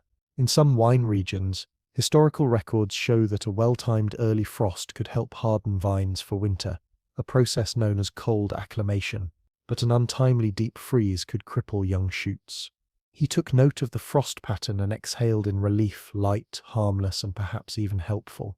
That evening, the old man produced a curious item from a dust-covered trunk in the barn, a bell of tarnished bronze, small enough to hold in one palm. "Used to belong to the monks who worked these hills," he said. "They'd ring it at sundown in winter, said it kept the frost from biting too hard." The alchemist arched an eyebrow. "Or bell to stop frost." The old man shrugged. Superstition, maybe. Or maybe they just liked the sound. Sometimes the land needs to know someone is listening. So they rang the bell. Its sound was soft, not the harsh clang of a cowbell, but a warm, lingering tone that seemed to ripple through the bare vines and into the hollow of the valley. The girl twirled as the note faded, laughing. "Now the vineyard knows we care," she said, as if this were the most obvious truth. That night, the alchemist couldn't sleep. He lay in the loft above the barn, watching moonlight slant through the gaps in the wood. His mind wandered through memories, not of gold and experiments, but of his earliest days in the craft. He remembered a mentor who had warned him, "Alchemy without humility is just theft with decoration." At the time, he had dismissed it as old man poetry. Now it echoed like the bronze bell in his chest. The following morning brought an unexpected visitor, a blackbird, hopping boldly along the vineyard fence. It pecked at the soil, flicked its tail, and gave a sharp call before fluttering to the top of a post. The girl gasped as if royalty had arrived. "First bird of the frost," the old man said. "They say if a blackbird visits, the land is waking in its sleep." The alchemist watched the creature's glossy feathers and felt an irrational spark of gratitude. He decided to scatter a few leftover grape seeds on the fence post, a small offering. The bird accepted one, then flew off toward the stream. In the days that followed, life in the valley became a study in patience. There were no dramatic transformations, no alchemical wonders, yet every small occurrence carried meaning. The frost thickened and then retreated under the sun. The soil darkened where moisture held. A faint smell of humus replaced the sterile tang that had once haunted the vineyard. They began the process of mulching heavily for winter, layering straw, leaves, and compost around each vine's base.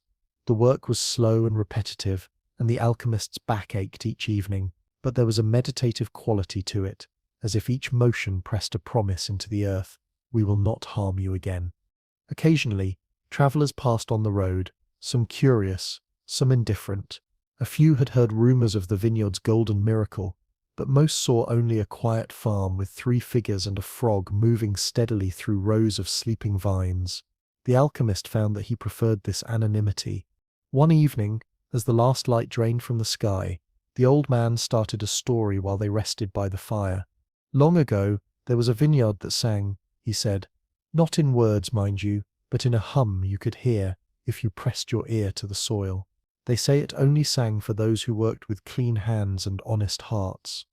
The girl, eyes wide, whispered, "Do you think ours will sing?" The old man grinned. "Maybe it already is. Maybe we just ain't sit quiet enough to hear it yet." The alchemist lay awake that night, thinking about the singing vineyard. He wondered if, in some metaphorical way, he had already begun to hear it. Not with his ears, but in the rhythm of his days, in the calm that had replaced the gnawing hunger for transformation. A week later, the first snow arrived. It was a delicate snow, more like a rehearsal than a performance, but it transformed the valley nonetheless. Every stake, mat, and stone carried a white cap. The vineyard no longer looked like a wounded patient. It looked like it was sleeping under a quilt. The girl insisted they make a snow crown for Duke Puddles. The frog tolerated it for exactly 3 seconds before shaking it off and hopping into the alchemist's hood. For reasons he couldn't explain, the old man felt lighter watching this tiny absurdity unfold. As winter fully claimed the valley, the work slowed to a near standstill. They spent more time in the barn, mending tools, planning spring plantings, and telling stories. The alchemist began to write again, not formulas or schemes, but reflections. He wrote about soil temperature, worm activity, the bell at sundown, the way a frog could become a co-keeper of hope. Through the barn's cracks, he could see the vineyard each night, a pattern of soft mounds and wooden posts beneath the stars. It no longer accused him. It simply waited, as all living things do, for the wheel of seasons to turn. On the last night of the year, he rose quietly and stepped outside. Snow glittered under the moon. He walked to the center of the vineyard, removed his gloves, and pressed his bare hands into the cold straw. "Thank you," he whispered to the earth, "for letting me stay." A breeze moved across the valley, and for a heartbeat, just one, he thought he heard a low hum beneath the snow. He closed his eyes and smiled. The new year began not with fireworks or fanfare, but with the quiet drip of melting snow from the barn's eaves. The alchemist marked the day by rising before dawn, drawn outside by a strange compulsion to witness the first light of the year. The valley lay in shades of pearl and slate, a watercolor world where frost clung to fence posts like lace. The girl joined him, wrapped in a blanket, Duke Puddles peeking out from the folds with a sleepy croak. They stood in silence as the eastern ridge softened with pale gold. The alchemist realized that this dawn, unlike any in his previous life, carried no expectation of triumph or discovery. It was simply a moment to exist, a page turned in the long book of the earth. By mid-morning, the sun warmed the snow just enough to release its secrets. Animal tracks appeared near the vineyard's edge. A fox had passed during the night, leaving a delicate chain of paw prints. The girl squealed with delight and followed the trail until it vanished into the underbrush. "Everything leaves a story in winter," the old man remarked, kneeling to trace the paw prints. "When the world is quiet, you can see its handwriting." The alchemist bent lower, examining the impressions with a craftsman's eye. He could tell the fox had moved slowly, not hunting but exploring, for reasons he could not articulate. The sight filled him with hope. Life, unseen and patient, still threaded the valley. As the days lengthened, work shifted toward planning rather than action. The old man brought out a series of hand-drawn charts, each representing a row of vines and the surrounding soil. He marked where compost would be deepened, where drainage might need improving, and which rows required the most delicate attention come spring. The alchemist approached the planning with reverence, as if he were orchestrating a symphony rather than managing crops. He noted the subtle slope of the terrain, the way meltwater traveled, and the patches of soil that stayed darker and moister. These details, once beneath his notice, now seemed like secret messages from the vineyard itself. "Observation first, intervention second," he muttered, recalling an old botanical text he had once skimmed and discarded. Its wisdom now rang truer than all the formulae he had chased in candlelit chambers. Inside the barn, the trio passed many evenings by the fire. The girl, who had memorized the rhythm of winter life, created small charms from bits of vine and twine. "For luck," she said, placing one on a beam above the door. Duke Puddles, seated like a green sentinel nearby, seemed to approve with a single throaty croak. One night, snow fell heavily, transforming the valley into a white labyrinth. The wind moaned softly against the barn walls. The alchemist could not sleep. He climbed the ladder to the loft window and gazed at the vineyard below, its rows nearly erased by snowdrifts. He thought of time, not in hours or days, but in cycles, in the great wheel of freeze and thaw, bud and bloom, rot and rebirth.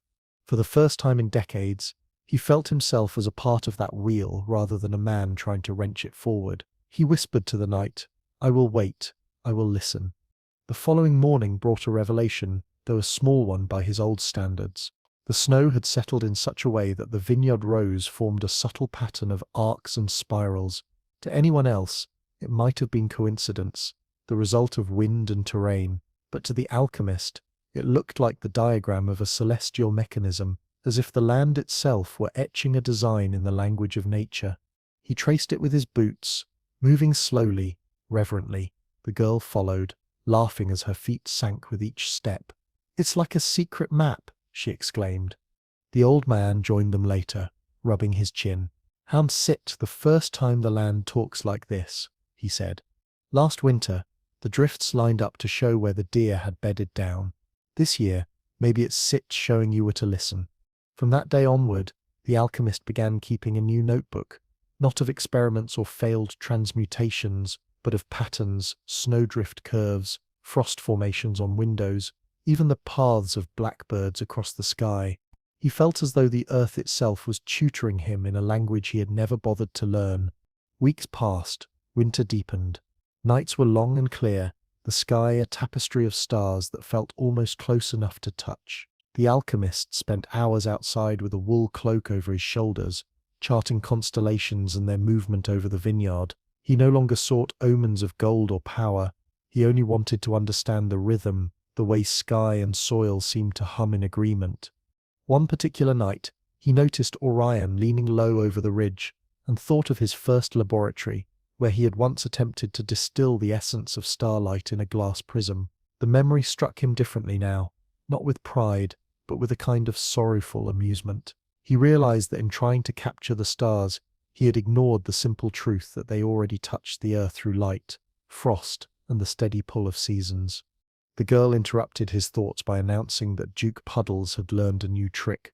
Hopping in a circle whenever she sang a certain tune, the alchemist chuckled and made a note of it in the margin of his pattern notebook. Even small circles mattered. In midwinter, a rare event occurred. A sudden thaw swept through the valley, softening the snow and revealing patches of dark soil. The alchemist and the old man seized the opportunity to inspect the vine roots, ensuring that moisture had not pooled dangerously. They worked carefully, avoiding compaction, speaking little. The soil smelled alive, an earthy, humic scent that carried the promise of spring. Earthworms wriggled sluggishly in the damp, and the alchemist regarded them as allies now, silent laborers in his great unspoken project. The thaw lasted only 3 days before the cold returned, but it left the alchemist with renewed resolve. He began sketching plans for a small shelter to protect young vines in the early stages of bud break. Not a grand alchemical contraption, just a simple frame with cloth, mindful of wind and sun. By late winter, the trio's daily rhythm had become a meditation in itself. The girl read old herbals by the fire, pointing out drawings of plants that matched their surroundings. Duke Puddles basked in a beam of sunlight, a tiny symbol of absurd contentment. The old man carved wooden stakes for spring, whistling tunelessly. One night, as the wind rattled the barn, the old man shared a story. There used to be a belief, he said, that vineyards kept a memory of every hand that touched. Rough hands left rough years. Gentle hands brought gentle harvests. The alchemist stared into the fire, feeling the weight of that idea settle in his bones. He thought of the roughness of his own past, the invasive experiments, the forceful extractions, the arrogance that had nearly silenced the land. He touched his palms together, as if in quiet apology. Toward the end of the season, a full moon rose over the snow-laden valley, casting silver light that made the vineyard shimmer like an otherworldly grid. The alchemist stood alone in the center row, heart full of an emotion he could not name, gratitude, perhaps, or humility sharpened by awe. He realized, with a clarity that was both piercing and gentle, that this work, this quiet, cyclical devotion, was the true philosopher's stone. Not the transmutation of lead into gold, but the transmutation of arrogance into stewardship, of isolation into belonging. When he returned to the barn, the girl was asleep with Duke Puddles curled on her chest. The old man was nodding by the fire. The alchemist paused at the threshold, letting the warmth wash over him. He whispered to himself, "This is the laboratory I was meant to tend." Outside, the wind shifted. Snowflakes danced in the moonlight, spiraling down to join the earth. In that moment, he no longer doubted that the vineyard was listening, and that one day, when the season turned, it might even sing. The first signs of spring were almost imperceptible. A single drop of water falling from a branch, a breeze carrying the faintest scent of thawing earth. The alchemist was the first to notice. He had taken to his morning walks through the vineyard as ritual, scanning the rows with a quiet patience that would have baffled his former self. It began with the sound of trickling beneath a crust of snow. The frozen creek by the eastern edge of the property had loosened, sending a thin silver thread downstream. Duke Puddles, roused from his winter languor, hopped along the bank and croaked as if to declare the season's turning. The girl danced in circles, her breath forming clouds in the morning air. "It's coming," she cried. "Spring is coming." The old man, less excitable but no less attuned, nodded from his seat on a nearby stump. "Aye, you can feel it in your bones before your eyes can prove it." The alchemist crouched to examine the soil where the snow had melted. It was dark, rich, and damp with promise. A single earthworm writhed lazily to the surface, and he greeted it with silent reverence. He thought of all the laboratories he had once filled with glass and flame, and how none of them had ever produced a thing so alive as this wriggling coil of earth. That day marked the beginning of the great preparation. Every row of vines would need attention, pruning, soil turning, inspection for winter damage. But the work began not with haste, but with intention. The alchemist, the old man, and the girl moved methodically, the steps soft upon the half-frozen ground. Pruning came first. The old man demonstrated the technique, snipping with practiced precision. "You cut here," he said, "and here. Every vine six got to breathe. You cut too little, it gets tangled and weak. You cut too much, and you take its heart away." The alchemist listened closely, hands steady. He approached the first vine as he might approach a wounded friend, trimming away the old growth with careful deliberation. The vine seemed to respond, its shape revealing itself as something tidy and intentional. "This is an alchemy too," he murmured, almost to himself. "A different kind. The transmutation of neglect into renewal." The girl laughed. "I like this alchemy better. No explosions." As days stretched into weeks, the vineyard shed its winter shroud. Patches of green emerged between the rows, timid but insistent. The air carried a sharper scent now, the mingling of wet bark, thawed soil, and the first shoots of grass. Birds returned, their calls piercing the silence of the valley. The alchemist began rising even earlier, eager to greet the morning chorus. He carried his notebook everywhere, recording not formulas or measurements but sensations, the texture of soil between his fingers, the pattern of migrating geese, the subtle warmth in the wind's breath. He found himself smiling without realizing it, as though some long-buried part of his spirit had thawed along with the earth. One afternoon, the old man proposed they inspect the farthest row, where the land dipped toward the creek. Snow still lingered there, shaded by the ridge, and the alchemist noticed that the vines seemed thinner, less vigorous. "These ones are always slow to wake," the old man said. "Cold settles here first and leaves last. You got to be patient. Some years, they test your heart." The alchemist placed a hand on the vine sept's gnarled trunk, feeling the faint pulse of life within. "I will wait," he whispered. "I know how to wait now." He realized then that this act of waiting, of giving time and space to life, was the exact opposite of the fevered rush that had once consumed him. In the past, he had tried to bend nature to his will. Now, he was bending himself to nature's rhythm, and in that surrender he found a strange, luminous strength. By mid-season, the vineyard demanded more of them. The old man taught the girl to carry buckets of compost tea, which she splashed around the roots with infectious enthusiasm. Duke Puddles insisted on following, leaving webbed footprints in the softening mud.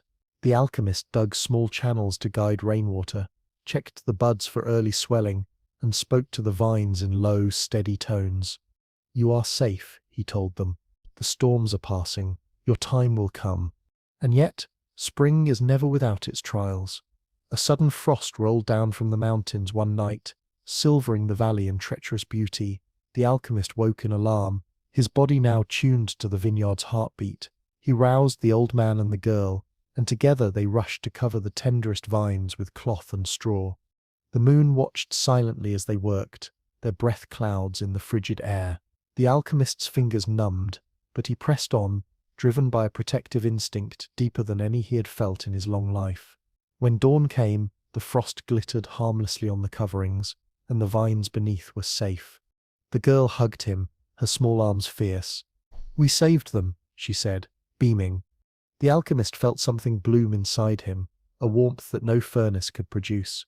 He realized that saving a vine felt far richer than all his imagined triumphs of gold. As spring deepened, the vineyard transformed, tiny green shoots unfurled, catching sunlight like miniature banners. The air vibrated with bees and the soft hum of awakening life. The old man leaned on his walking stick, surveying the rows with quiet satisfaction. "This," he said, "is the reward for patience. But don't get lazy. She sips a living thing, this land. She sips'll test you every day." The alchemist nodded, understanding that the work was not a climb toward a single peak, but a dance with endless steps. Each day offered a new lesson in humility and attention. One warm evening they gathered by the creek to watch the sunset.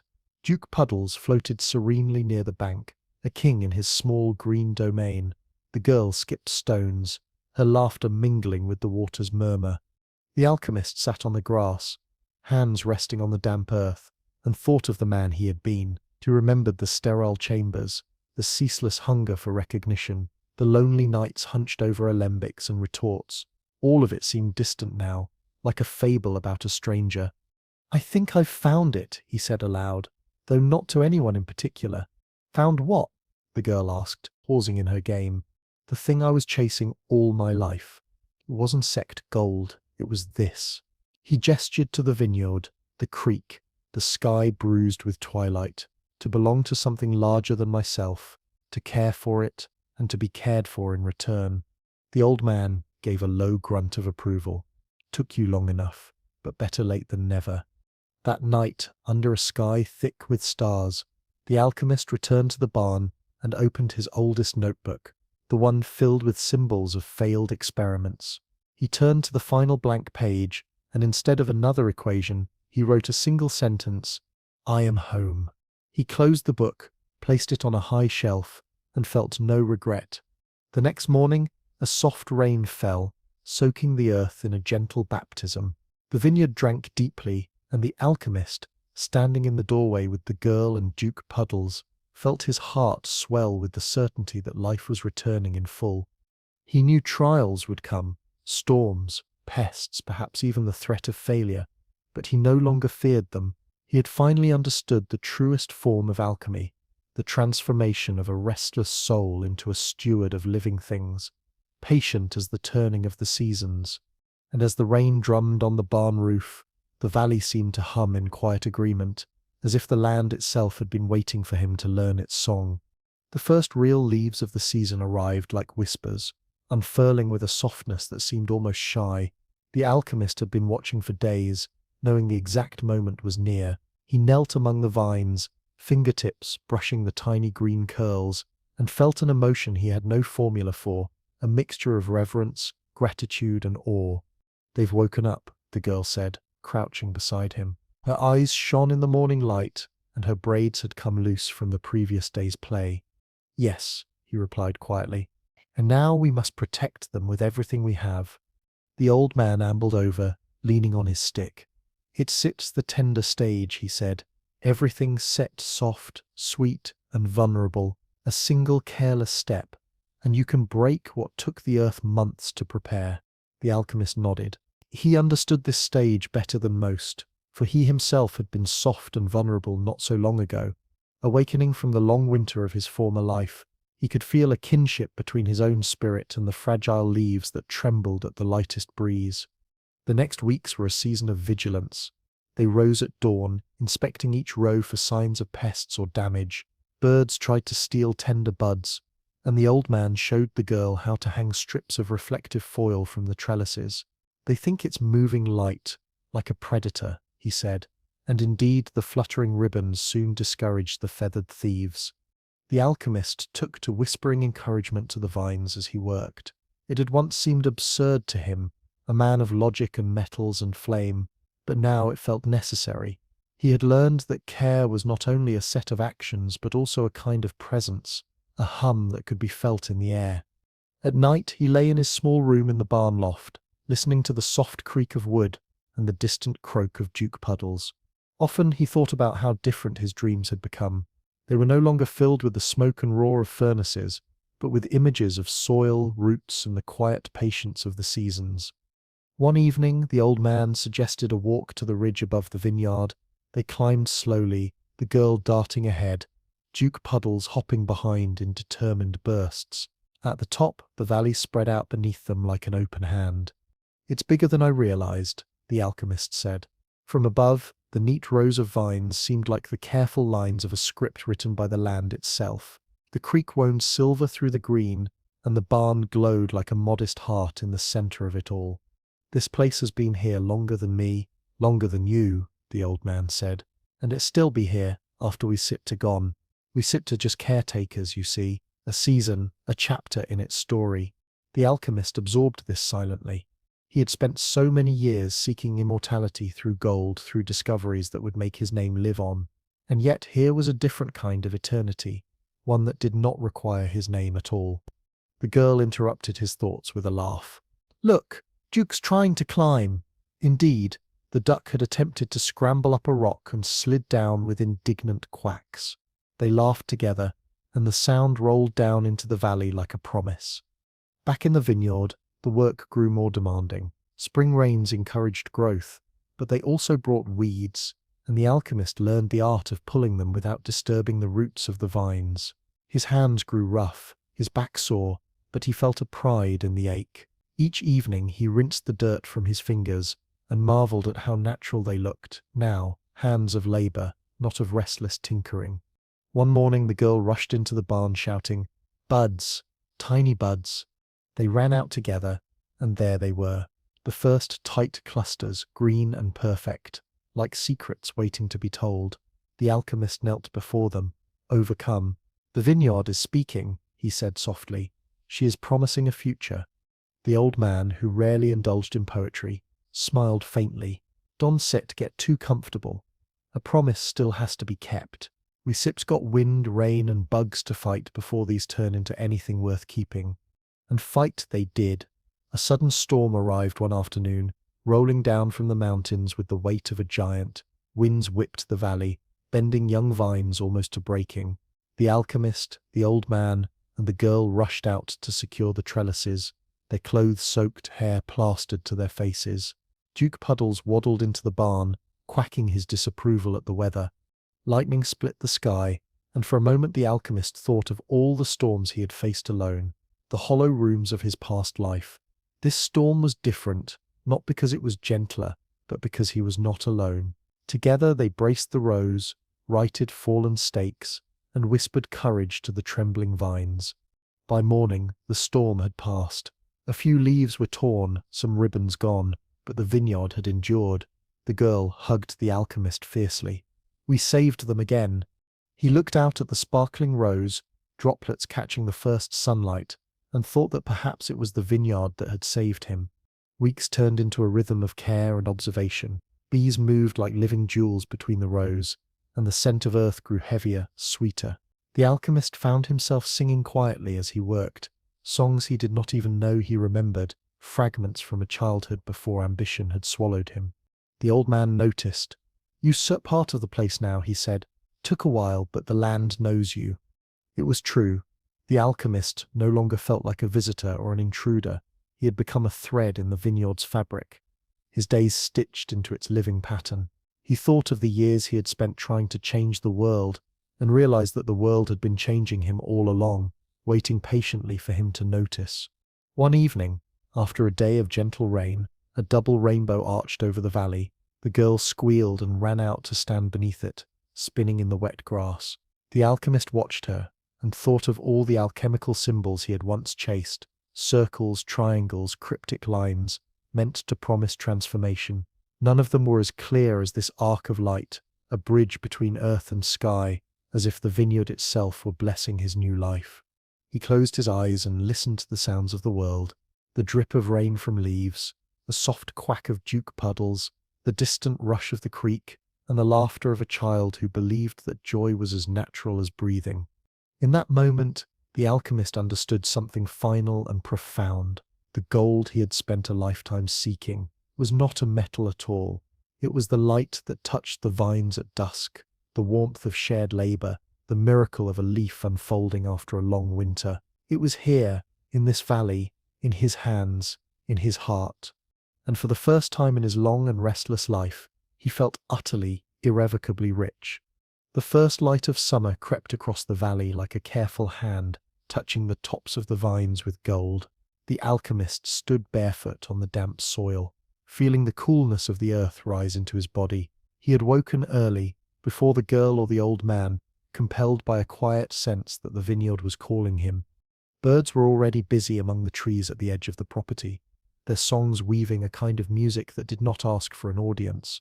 A soft mist lingered along the creek, and he thought for a moment that he could see the breath of the land itself exhaling into the day. He moved slowly through the rows, running his hands over the leaves. They were stronger now, confident in their place. The buds had grown, clusters forming that hinted at the future harvest. He whispered to them as he went, his words part prayer, part promise. When the old man appeared, carrying his mug of steaming tea, he chuckled at the sight. "Talking to the vines again, are you?" "Yes," the alchemist replied without shame. "They answer me, in their own way." The old man sipped his tea. "Good. Then you sip to starting to understand. This is the part of the season where they test your patience. Everything looks steady, but a single week of neglect, and you sip till pay for it later. The alchemist nodded. He had learned that life here was a constant conversation between attention and trust. You could not force the vines to grow faster, nor could you leave them entirely to fate. They asked for your watchful eyes, your willing hands, and your respect for their pace. Later that morning, the girl came skipping out of the barn, holding a small book. "I started drawing the vineyard," she exclaimed, flipping through pages of clumsy but heartfelt sketches, rows of vines, the creek, the barn, even Duke puddles with an exaggerated beak and round belly. "They sipped are wonderful," the alchemist said, crouching to admire her work. "You sipped are capturing the spirit of the place." The old man leaned over. "Draw the sky too. People forget the sky is part of the vineyard. Without it, there sips nothing." And so she did, adding wide swaths of blue and white to her pages, as the morning gave way to the warm embrace of midday. Summer unfolded in layers. The sun lingered longer each evening, painting the hills in amber and rose. Fireflies began to appear near the creek, blinking like tiny stars that had fallen to earth. The alchemist spent many nights there, watching their dance with the girl and Duke Puddles beside him. One evening, as the three of them sat on the grassy bank, the girl asked, "Do you miss your old life?" The alchemist considered the question carefully. The fireflies reflected in his eyes, and the creek's gentle murmur filled the silence before his answer.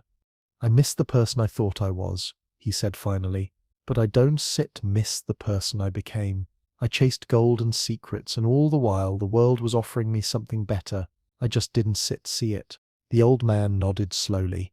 "Sometimes you have to lose yourself in order to notice what sips right in front of you." The girl hugged Duke Puddles tightly, as if holding on to her own simple version of truth. "I like who you are now," she said. The alchemist smiled. He realized that, for the first time, he liked who he was now too. Work continued, as it always did. The canopy of leaves thickened, and the vineyard buzzed with the energy of bees and the warmth of the sun. The alchemist learned to thin the clusters, removing some so that the remaining ones could thrive. It felt strange, cutting away what seemed like abundance, but the old man explained, "If you don't, the plant wastes itself. It's better to give it room to focus on what truly matters." The alchemist thought of his own life, how he had once tried to grow in too many directions at once.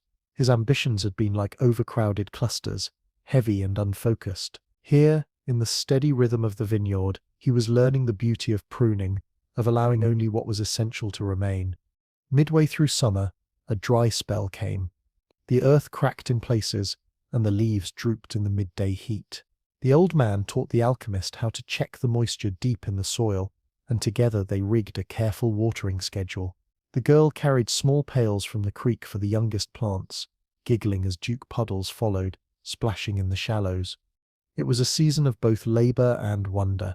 The alchemist marveled at the resilience of life, how the vines held on through heat and thirst, how the earth seemed to store hidden strength.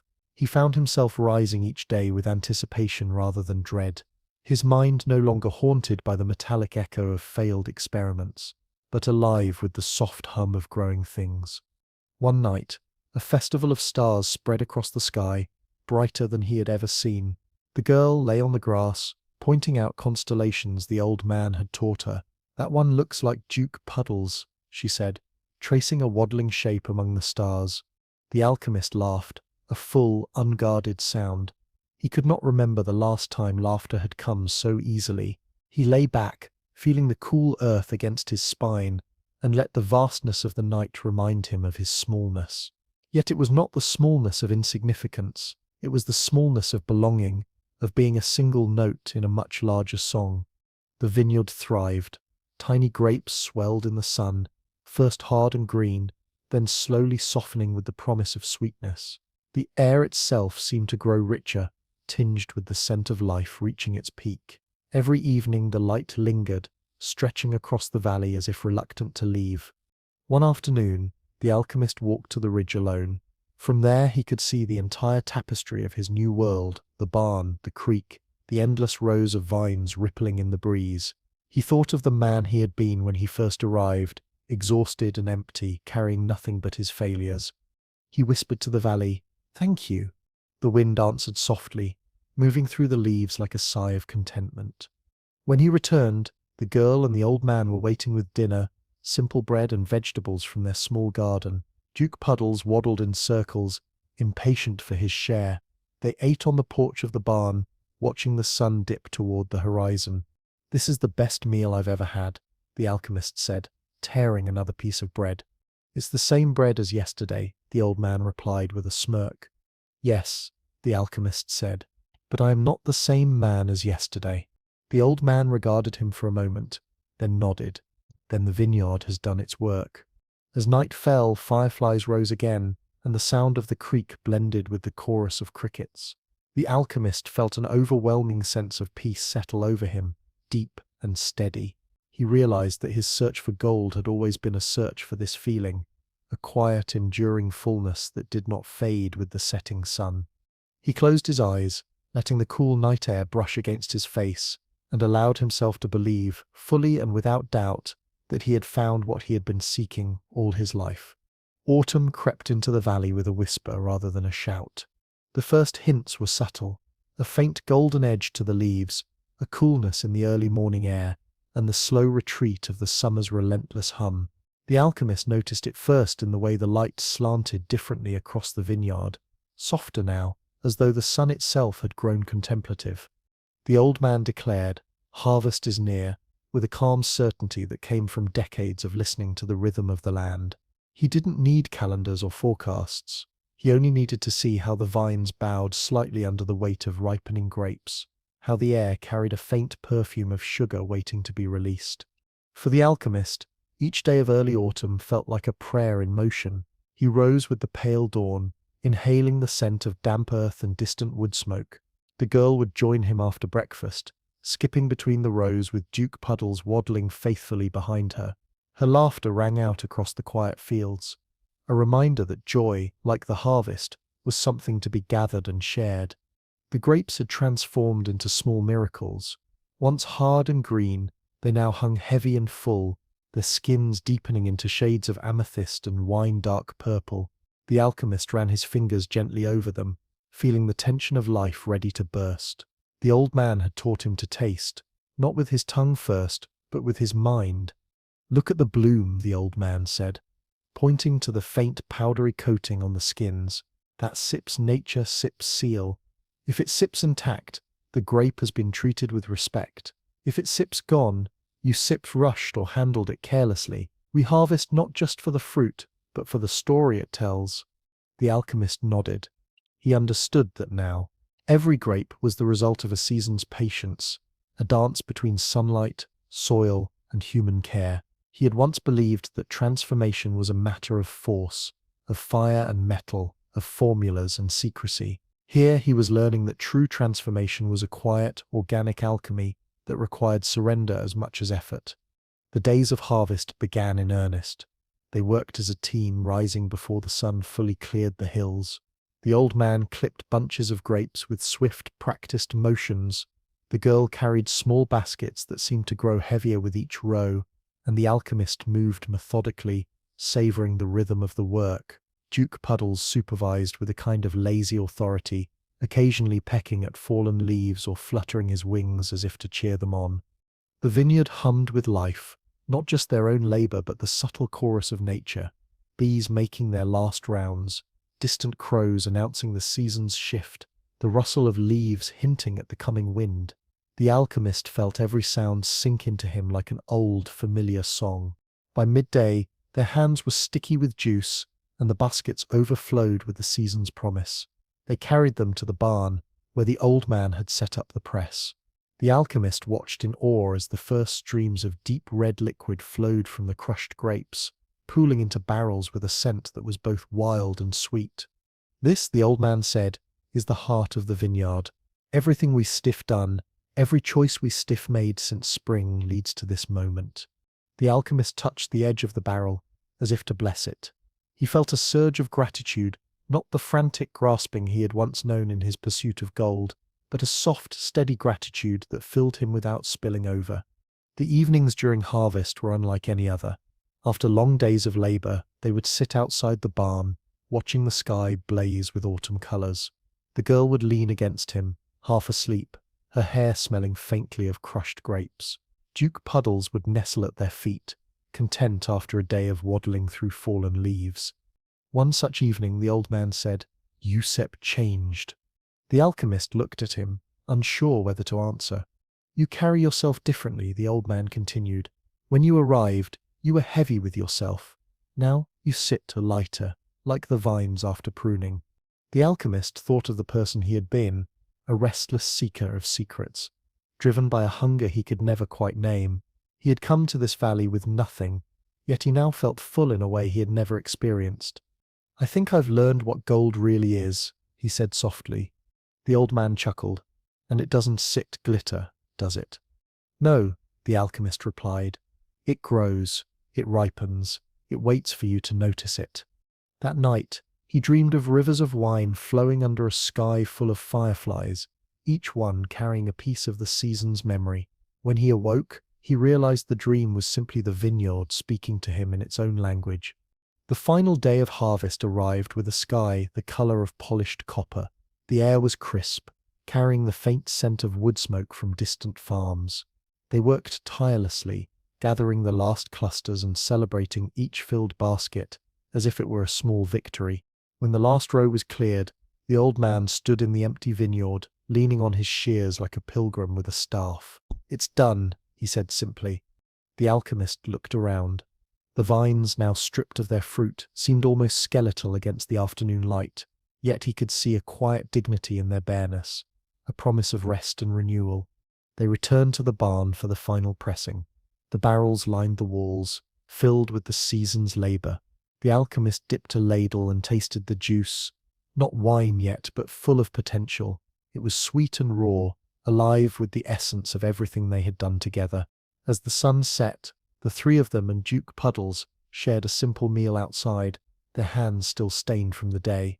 The girl spoke excitedly about the first snow, about how she would draw the vineyard in winter.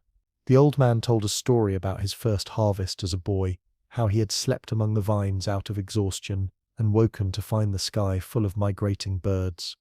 The alchemist listened, feeling as if he, too, had become part of the valley's story. He realized that he no longer measured time in hours or days, but in cycles, planting, tending, harvesting, resting. The world had shifted from something he tried to control to something he now belonged to. That night, after the girl had gone to bed and the old man had retired, the alchemist walked the rows one last time under the stars. The vineyard was silent except for the occasional rustle of a nocturnal animal. He felt the cool wind on his face and whispered, "Thank you." He didn't know if he was speaking to the land, the vines, the old man, the girl, or to life itself. Perhaps all of them. Gratitude, he realized, did not need a single direction. It was like the wind, moving everywhere at once, invisible yet felt deeply. When he returned to the barn, Duke Puddles was waiting, tilting his head as if to approve of the late-night stroll. The alchemist laughed quietly and knelt to stroke his soft feathers. The season had turned, and so had he. The gold he had sought for so long had been here all along, not in coins or metals, but in the weight of a ripe grape, the laughter of a child, the quiet dignity of a man who understood the land. He felt lighter than he had ever been, and as he closed his eyes that night, he knew without a doubt that he had found what he was meant to seek. The valley rested. After the harvest, after the pressing, after the laughter and long evenings under the changing sky, a profound quiet settled over the land.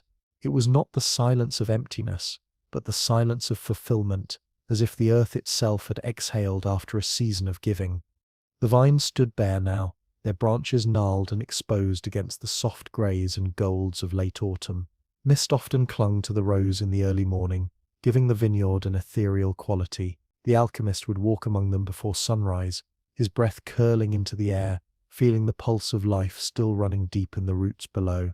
It was a life preparing for sleep, for renewal.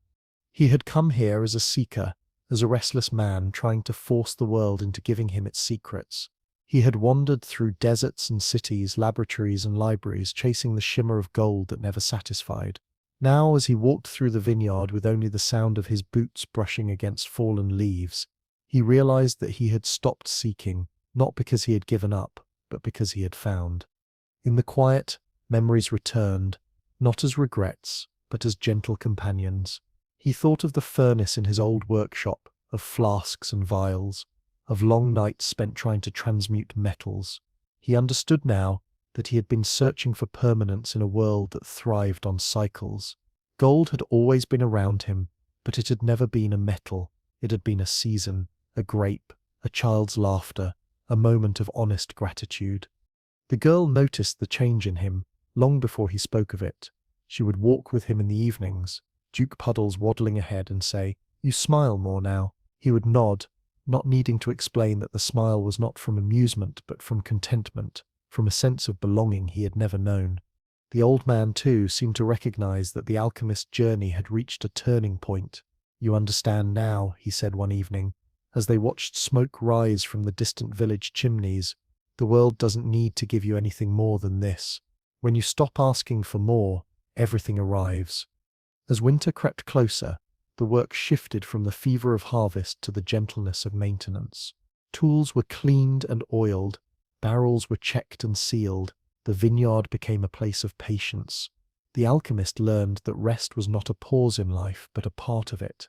Just as the vines withdrew their energy to survive the cold, he too had withdrawn his old ambitions, leaving space for quiet wisdom to grow. Evenings were the most magical during this wind-down period. The sun set early, staining the horizon with colors that seemed to whisper of distant lands and forgotten dreams. They would light a small fire outside the barn and sit together, man, girl, goose, and the alchemist, watching sparks rise into the cold air. Sometimes they spoke of the future, of the wines that would come from this harvest, of festivals and songs.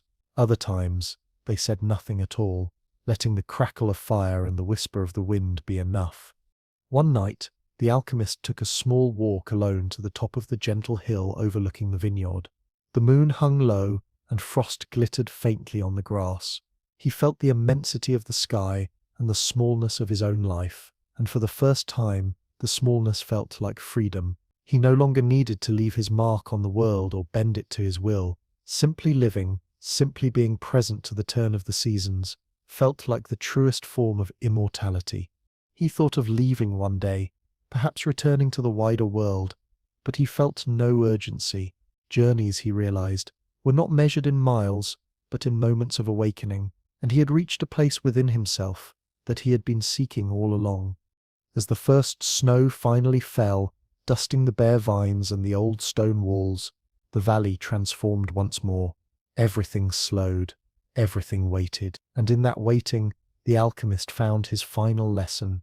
Life was not about endless striving, nor about clinging to the fleeting sweetness of harvest. Life was about rhythm, the inhale of spring, the exhale of autumn, the quiet between. That night, he sat by the fire with the old man and the girl, Duke Puddles nestled by his boots, and felt a warmth that had nothing to do with flames. It was the warmth of having arrived, not at a place on a map, but at the heart of himself. The wind down of the season mirrored the wind down of his long journey. The vineyard slept, the barrels waited, and the stars turned silently overhead. For the first time in his wandering life, the alchemist no longer measured his worth in what he could change, create, or discover. He had found gold, and it was not a thing to hold, but a way to live. And so the world spun on in its quiet majesty, and he spun with it, no longer a restless seeker, but a companion to time itself. The last candle of the night flickered in the alchemist's small room. Outside, the world rested beneath its blanket of winter. The vineyard, a series of pale lines etched into the snowy earth. The air was still enough to hear the distant crack of ice forming on the river, a soft reminder that even water must sometimes pause before flowing again. He leaned back in his chair, the faint glow painting his face in amber, and thought of how far he had come. There had been deserts, rain-lashed cities, libraries that smelled of dust and wax, and lonely nights by furnaces that roared like hungry beasts. All that knowledge, all that striving, and still it had brought him here, where the greatest lesson required no formula and no flame. The golden wine slept in its barrels, sealed tight, waiting for the spring festivals. But it was no longer the treasure he craved. He realized, with a small laugh, that he had once believed transmutation was about turning the world into something it was not. Now he understood. The real alchemy was learning to see the world as it already was, and to call it enough. The old man had told him something that stuck in his mind like a warm coal. Every vineyard keeps its own time. We just walk alongside it. He felt that truth now. He was part of a rhythm older than himself, a pulse that would continue long after his own footsteps faded. On the windowsill, a thin layer of frost caught the moonlight, making the world outside shimmer as if dusted in crushed pearls. Duke Puddles snored softly at the foot of the bed, the girl safe in her room across the hall. Even the house seemed to be breathing in long, contented sighs. He took a final deep breath and let it go slowly, feeling it carries the last remnants of restlessness with it. What remained was simple, weightless peace. In the years to come, he knew there would be more seasons, more harvests, and perhaps more wanderers arriving with the same hunger he once carried. He would welcome them with the same patient warmth the vineyard had offered him. Maybe he would tell them about the day the land bled gold. Maybe he would just hand them a cup of wine and let the earth speak for itself. He reached over and extinguished the candle. Darkness flowed in like a soft tide, and in that darkness he smiled. For the first time in his life, he felt no urgency to chase tomorrow. Tonight, and every night after, would be enough. Outside, snow began to fall again, gentle and unhurried, covering the vineyard in a hush that was almost a lullaby. If you listened closely, you might swear the earth itself was whispering, "Rest now, all is well." And with that, the alchemist's story dissolved into the night, a golden memory carried quietly into dreams.